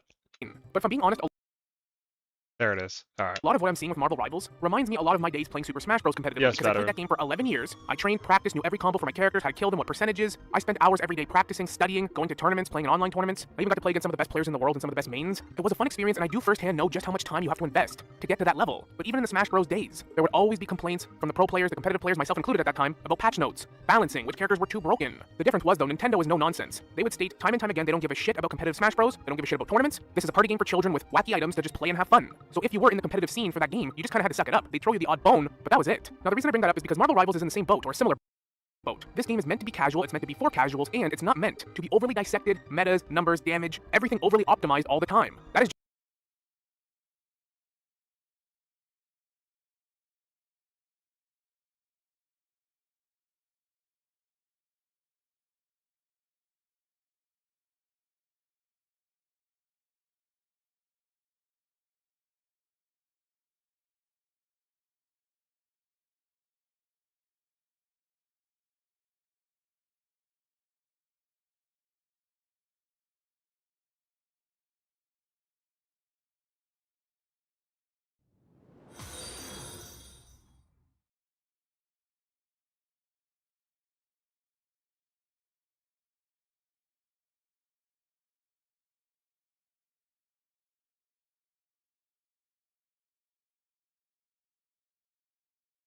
just simply not how this game is meant to be played. And I'm going to read you guys something that the devs have stated themselves. The NetEase developers have explicitly stated that Marvel Rivals is designed to prioritize fun and an approachable and casual experience over rigid, competitive balancing. Their core philosophy is fun over meta. Even their executive producer stated that the game is built for casual play. Balancing for fun is their #1 priority. And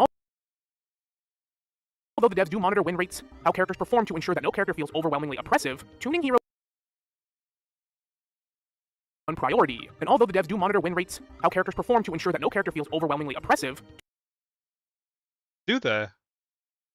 tuning heroes strictly for high-end esports or hardcore competitive metrics remains a secondary goal. That's from the devs themselves and their executive producer. They also stated that the inherent chaos and fast-paced disorder of matches is what makes the game enjoyable for the majority of players who just want to queue in with friends and have fun. Now, does that mean I'm saying that the game has no problems even for casuals that want things to be fixed? No. In my last video, I emphasized on quite a few of those problems, so I don't want to repeat all that in this video, but the bottom line is this game's general goal is to have fun and be catered to the casual player. But even among the casual players, that varies quite a bit too. You have people that queue in once a week with friends on the weekend whenever they get a day off from school or work, people that play from time to time among other games. I have a cousin like that plays Devil Dinosaur and Jeff that queues in once in a while. We play together. I would consider myself a mid to higher end casual that knows situational awareness. I can swap to multiple characters. I have multiple lords, like 20 of them, and I just simply play the game a lot more than the average person. And I'm sure a lot of you watching content about this and watching this video are the same way. There's some people that play this game and just don't even watch content about it. They don't even know all the drama or what's going on. They just play. So random changes, buffs, and nerfs probably just seem so random to them. And the mindset is completely different, even for me who plays this game a lot, but I'm still a casual. I like the characters that I like. I'm passionate about my mains. I play to win, to work with my teammates, but for pro play and high-end play, you play what's the best or you're gonna lose. Basically, both teams are running the same thing because you have no choice. It was like that back in Super Smash Bros. Days 2. 5 characters ran the whole game, and the other 80 were unplayable if you wanted to win. The higher you climbed. It's the same thing. In pro play, your mindset is winning. This is your livelihood. You play, you stream every day, you go to tournaments, you play in leagues, you have sponsors, you play to win. So you play what's strong. And you know how to use all the characters optimally when you need to. You adjust. You're not attaching yourself to one character as your main that you're passionate about, do or die. No pro players think like this, or even really high ranked people. You play what you need to. So right there automatically, Well, that's just not true, but alright. there's a lot less passion about the game. The characters, their individuality, their designs, their voice lines, the aesthetic of the game, and more so just about winning and playing what's strong, which as we've already went over is directly opposite of what the devs want for this game. Black dudes when cops pull up. Dissected, metas, numbers, damage, everything overly optimized all the time. That is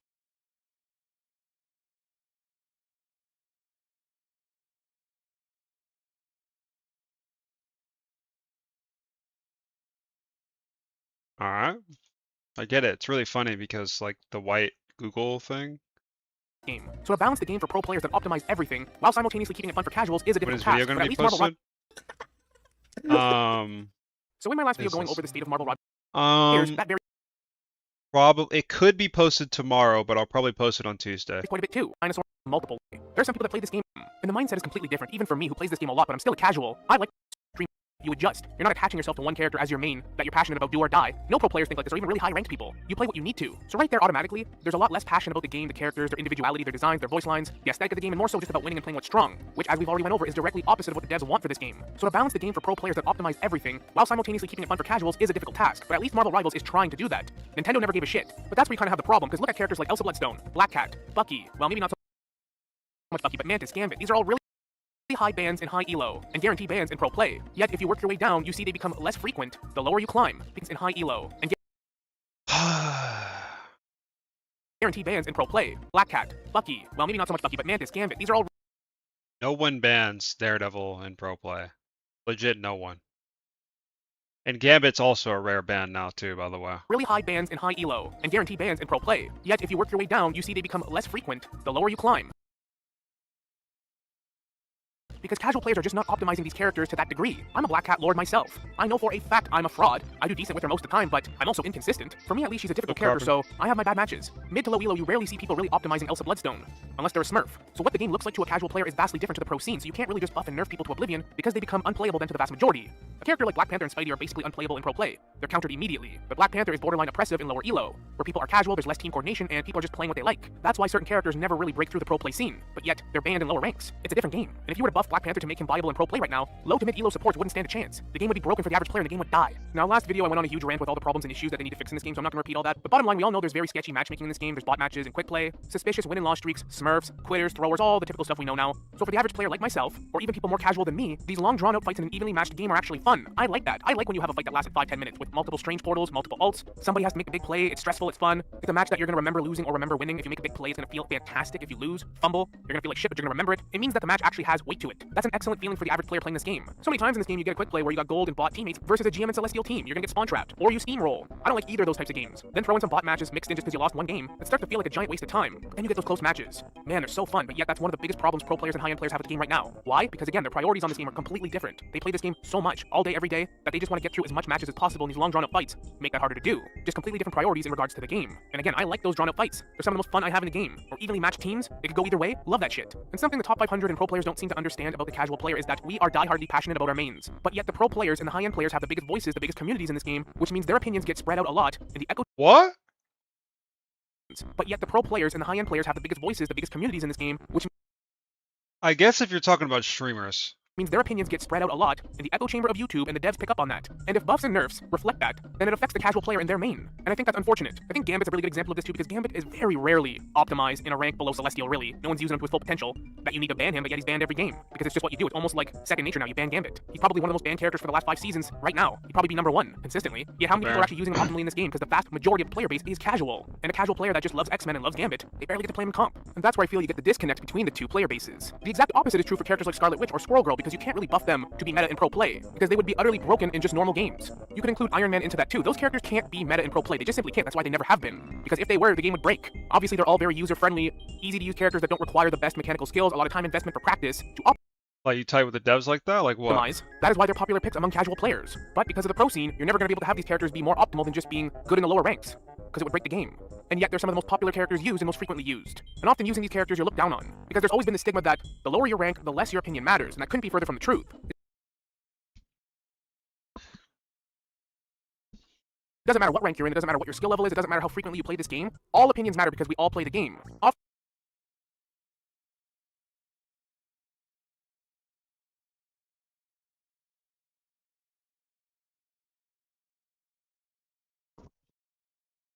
Ah.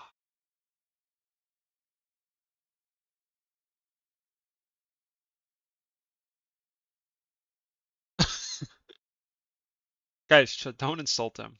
It's fine.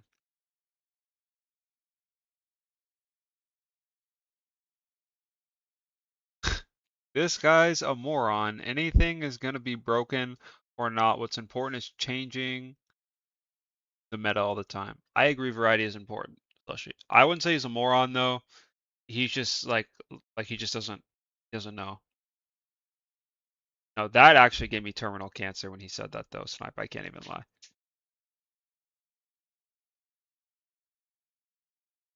He is he's I think what he's trying to say is that everybody's experience matters. But what he doesn't understand is while everyone's experience matters, not everyone's opinion matters.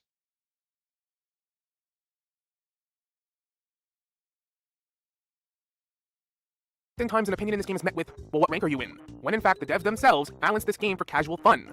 But yet sometimes with pro play, that sentiment will trickle down to the casual players. A good example of this was Devil Dinosaur in his release. Now he was overtuned, and the Dino definitely needed to be a little bit nerfed, but as casual players were having fun with the Dino, he was simply just too strong in the higher ranks in pro play, leading to some changes that the casuals didn't necessarily like. When in fact the Dino did feel fun for most players, he felt like a fair character, he was counterable but yet strong, and the disconnect grew even further. So again, the point I'm trying to emphasize here is that buffing and nerfing is a lot more difficult than the average player realizes. It's easy to look at the devs and say you can't balance this game, but how exactly do you do that? A lot of broken characters in high elo are considered almost no picks, rarely picked, or rarely optimized in the average rank for the average player. So nerfing them wouldn't really make any sense. But at the same time, there must must picks or must bans in the higher ranks. It's a difficult task, but there is one glaring problem in this game that affects both the casual player and the pro player. Something we've all been accustomed to at this point, and something that is a cancer to this game, and that is triple support. This kind of warrants its own video, which I'll probably make in the coming days, but triple support has become an absolute cancer to this game for so many reasons, and there's no benefit. It legitimately punishes teams that are winning because the enemy team can swap the triple support. If you don't counter or answer it, you lose. It rewards terrible gameplay and bad players. It's just a cheap cop-out way to get a cheesy win after you've been losing. And supports are already overtuned. Personally speaking, I like when supports are strong. They do need to survive.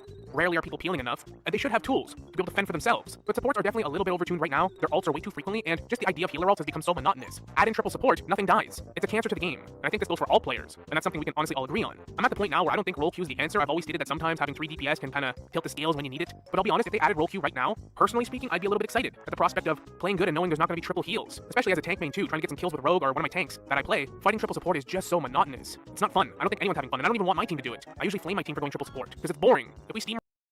See, a guy went bald because of Rivals.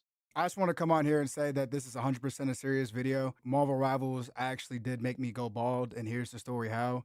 So it all starts with last season, and it started. I'm pretty sure I have this clip in my video. Like I'm like 90% sure. Like into the game. So exit is. What is happening? It's you get 2.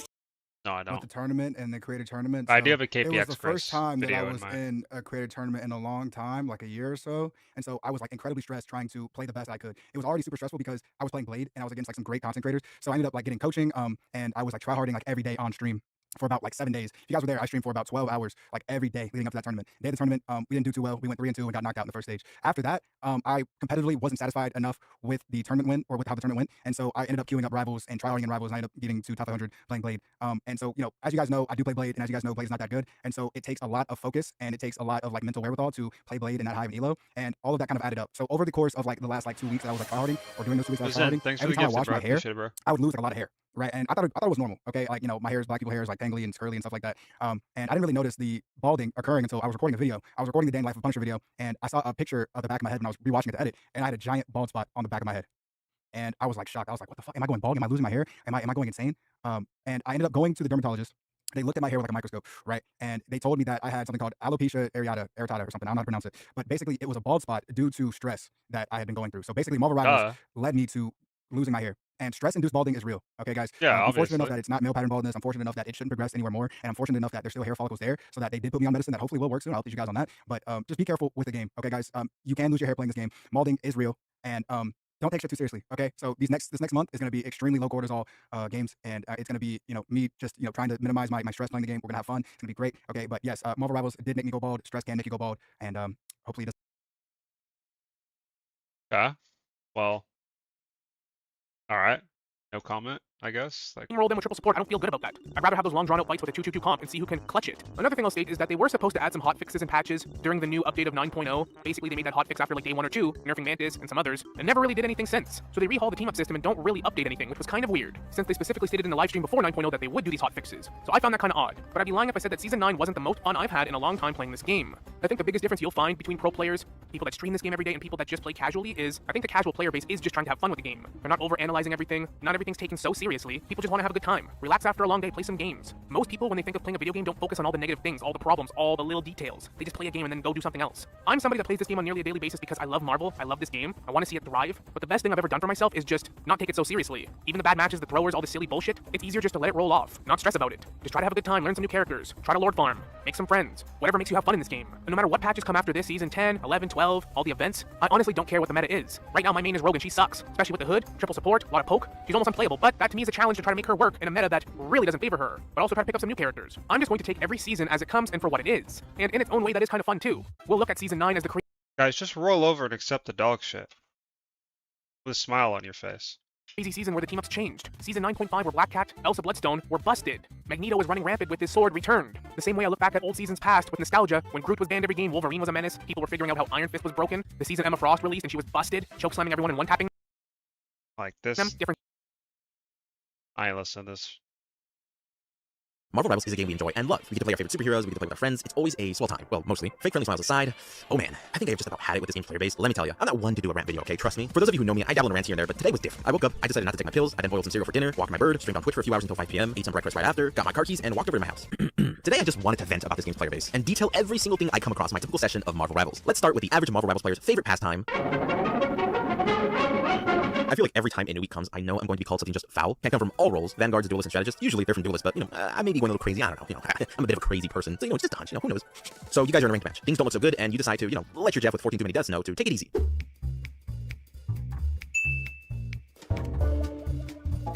Hey, Jeff, do you want to maybe switch characters with me? What? Yeah, just switch characters, because right now we're kind of losing and... Oh, I thought so. Yeah, just maybe switch it up. Maybe that's all we need. We'll switch characters. Yeah. Oh, I totally understand, sir. Maybe that's just kind of the key to winning here, Yeah, maybe how about I call you a... You like that? You like if I called you a bit fat? We get the bit. Can we... Personally, because is to just... sometimes I see everyone playing this game. I know a lot of you run into this issue when playing Rivals, right? Me included, and I know that a lot of people's first reaction to hearing slurs slung at them is to just drop it all and bro. Because who the heck wants to bust their ass off trying to win a game for somebody that just called you a slur? I totally get that, 100%. However, for me personally, because I don't know, I feel like I'm a weirdo, nothing these degenerates can say to me online will ever hurt me. But outside of that, I still won't personally throw a game even if somebody calls me a slur, because I still got people on my team, right? I still got 4 more folks who may have not said anything awful to me. So usually in cases like that, I push through and continue to do my best for the rest of my team. But, if it's my entire team who decides to put on a certain cloak and, light a few crosses on fire, then, alright, never a better time to start learning Spider-Man, I guess. I'm totally okay with people specializing with a character, right? We all got our number one main hero. For me, it's Magneto. For a lot of people, it could be Spider-Man, Winter Soldier, Gambit, Wanda, and Luna Snow. But I don't know who would want to play as Luna Snow, that mobile slop of a character that has no significance in the Marvel IB. What? So, who wouldn't want to play Luna Snow? Look at her. She's a K-pop idol, and she's got ice powers, and she's blue. Even Jay Grimm is on the other team showing you how he does it in Yancey Street. I'm sorry, but there's no amount of character dedication that is going to save you. There are so many instances in this game where the correct choice is to actually switch characters. That's it. That's all it is. Swapping off a character when needed is part of the loop in how to be a better player in this game, in my opinion. Oh, but then I want to have fun playing heroes I want to play. And it's like, brother...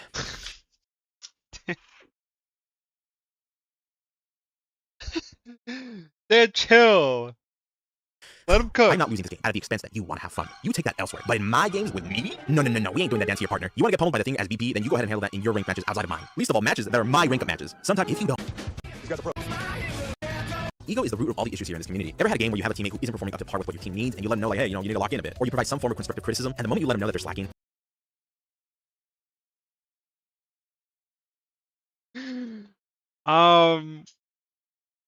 How do I feel about throwing the game if someone's racist? I don't know. I'm so indifferent. Like, if I was in a game and someone just dropped the hard R, turn TTS, why? Oh, you're saying yeah. Like, if I'm in a game and someone on my team drops the hard R, I'm down. Shit, I'll join you, G. Like, I'm down. But on the other hand, I also understand it's ruining the experience for 4 other people, so. Kind of depends. If my team keeps trying, I'll keep trying. If one person on my team's throw, I got you too, bro. I can go BP as well.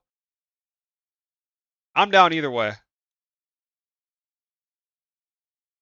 Oh boy, they act like you insulted their daddy, their granddaddy, their entire physical and metaphysical existence. I've talked about this way before, but there are way too many people dropping it too? Badge of honor and free pass to be pieces of human waste online to other players, both in and out of the game. The amount of times I've witnessed high level players smurfing in games and slamming their own team, being like, hey bro, shut up, I smurf your peak. And it's like, dude, I smurf your mom. Casual versus competitive thrower. But you put them on a team that loves doing comms against another team who is also coming with each other, and they will start sweating goals because they cannot solo dolo things and take advantage of the fact that a lot of players do play this game like lone wolves, including the people that they play up against usually. I've seen a lot of these kinds of players playing on stream, and man, do their comms suck. Venom, magic, help, Gambit one. I've heard and seen a lot of that. Look, having pride in your accomplishment for reaching a certain rank and skill level is totally fine. Silver, gold, plat, diamond, GM, celestial, whatever. In fact, I encourage it, but don't let it blind you and turn you into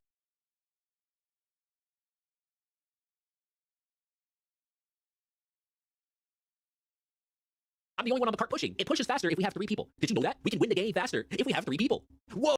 Let me emphasize. This is a champion scroll girl. My man is champion scroll girl. So let's see. Oh, dude, that's so smart, bro. You're so smart, bro. You should be like a team leader, a coach. Game nut 3-2. All right. Put some respect on the king. Bro, man. This season of Marvel Rivals has been one of the worst seasons I've ever experienced since I started playing this game in Season 0. The experience of this game is fun at a casual level. With ranked mode, people are throwing and losing their mentals. Basically, they crash out after one team fight. We only lost 1 round. We still haven't, tried to attack. You know something that I didn't put in my video that I wish I did? The fact that people constantly tell you to not take the game so seriously is a cop-out because it's so fucking terrible, and if you do take it seriously, it'll make you mad. I do make the point to where like if you say it's too casual to be taken seriously, it undermines legitimate criticism, which I guess I am like I did get it in the video. But like holy shit, bro, like bro, it's like of the second round, or you switch sides when you're doing the payload maps. I know like at the end of Marvel why do you care? Rival seasons, people start to complain about, oh, this character's busted, this character's Cornball. not good enough. Why did you nerf this? Why did you buff this? Why doesn't this person have a skin? Speaking of skins, they released like summer skins, and Storm got a skin, and it was the only summer skin that was an epic rarity. All the other female summer skins are legendary, and people just like got upset about it and posted it on Twitter. And within 24 hours after like the situation blew up, Rivals was like, okay, we're gonna change the skin and make it legendary and change up the MVP. And within 24 hours, they fixed the issue of people complaining about the skin. And like that's the casual audience. I play the game competitively. My peak right now, I'm in Celestial 3, just at the very like entry Celestial. I've only been able to hit Celestial 2. I mostly play Squirrel Girl. I have the most time played. This is the same type of guy who will flame me at the start of the season. Y'all hear that? Right now, I'm in Celestial 3, just at the very like entry Celestial. I've only been able to hit Celestial 2. I just feel pure rage when I hear that. I'm peak Celestial 2. Oh my god. Mostly play Squirrel Girl. I have the most time played, over 200 hours. This character, I like this character because I play Junkrat in Overwatch, and people get on me all the time when I'm in the queue, and we're in the ban phase. I hover Squirrel Girl, and somebody just bans my Squirrel Girl on my own team. Why did you do that? And then he types, because every Squirrel Girl I've seen throws my games. And I'm like, okay, that's a valid point, but I'm a champion Squirrel Girl. At the title screen, when it finds a match and it shows like your little player banners or calling cards or whatever, mine says Legendary Squirrel Girl. I want them to know. I don't hide my profile. My profile is completely open for everyone to see, but everybody else wants to private their stuff. They also run a tracker. So they want to private their profile and then run a tracker to see all your stats and what you mostly play. But somebody on my team banned my Squirrel Girl because I hovered her and I was like, yeah, I plan on playing Squirrel Girl. She's really good on this map. Apparently their one vote on Squirrel Girl beat out like 4 other votes we had to vote out Black Cat. And I'm like, okay, I'm questioning him, whatever. Ban my Squirrel Girl. I'm not gonna break my mental because one guy wants to troll me, trying to be positive about the situation, right? I lock in support. But then 1 minute in, we get a lever. Our DPS, our Namor, are disconnected. The round was still going on, but he came back like 3 minutes later, and then by the time he came back, we pretty much lost that round. We flipped sides, right? It was our turn to push the cart. So we basically tried to push the cart with all 6, and then the guy who banned my Squirrel Girl disconnects. And I'm like, okay, 2 different DCs in the same game. What is this? Bro, no one cares about your anecdotal 2 times, I was 1 game away from Celestial, right? It's their cloaking counter. Oh my god. To get changed to Celestial, this guy wanted to forfeit, and he's in the mic. Like, it's so stop trauma dumping. And then I close the game, I get back on the next day. Oh my god. And actually give something of value, like clear comms, but some people just type in chat, and then when we lose, then they want to turn on their mic and say something at the last second to get the last word. These guys are such cowards, bro. They're such snowflakes, and I feel like a lot of this is like projections from their previous games, bro. Sometimes I'll get matches where 5 of us are having a good time, no one's beefing, and then there's that one dude who has to bring it down for everybody else, and this has been a recurring thing since the start of Season 9, like heavily, and it's not really punished. There were people using like config files, where you basically go into system files and you can dumb down the graphics to get like more frames because the game is not the best optimized. Like Overwatch like clears Marvel Rivals when it comes to optimization, but that's aside the point. Marvel Rivals has bad optimization, so people would do these config files to, make their game look worse, remove some shadows and lighting, and like you can remove the fog from certain maps, and like that you can hide in that, but with the config files you can see through the smoke, and people were like, oh, that's considered cheating, so but you don't get a ban for it, but it's considered cheating at the same time. It's like weird. It's like, what is it then? And then people abuse this in ranked matches, and if this happened to me one time, actually, this was in a GM game. We basically defended the point, and then when we switched sides where the enemy was going to attack or defend or whatever side we swapped to, before the round even started, like a yellow text came up on my screen, cheater player detected, match is being terminated, and I was like, okay, that's weird, were they cheating? And then I heard about this config file thing. The dude basically backed out of the match, changed the config files, booted up the game, and when he loaded into the ranked match, the anti-cheat said, hey, you changed your config, this is considered cheating, so it's going to end the match. So people are abusing this to avoid losing rank, and this has been a problem for like a week, and I think they fixed it just recently, but when Storm gets a skin and it's not legendary, they fix it within 24 hours. And that's the thing that like pissed us off, like the competitive side. Because I was watching a video from Flats, and basically he was referencing something about Overwatch. I remember the Overwatch days. I have 2,000 hours in Overwatch, but the first like couple years of that game being out, there was this big deal about Overwatch League, and Overwatch League was actually super cool. And when we saw that, people wanted to get competitive, and then everyone cared about their rank. Everyone wanted to hit Grandmaster or whatever the case may be. I peaked at Mid Masters, but that was during like the Moth meta for Mercy, and I'm a Mercy main by the way. That game felt more competitive.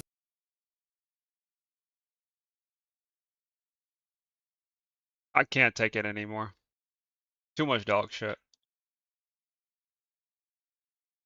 Too much dog shit. I'm sorry.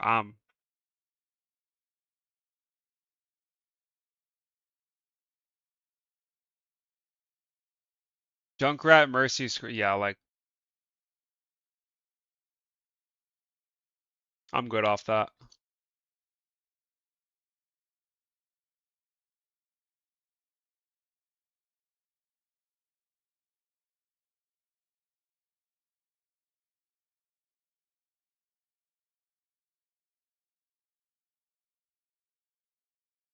I want to layer Gambit with it. Cover for my boy Gatsby, guys.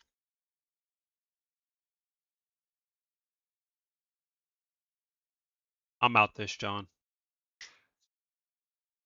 Vid coming soon, boys.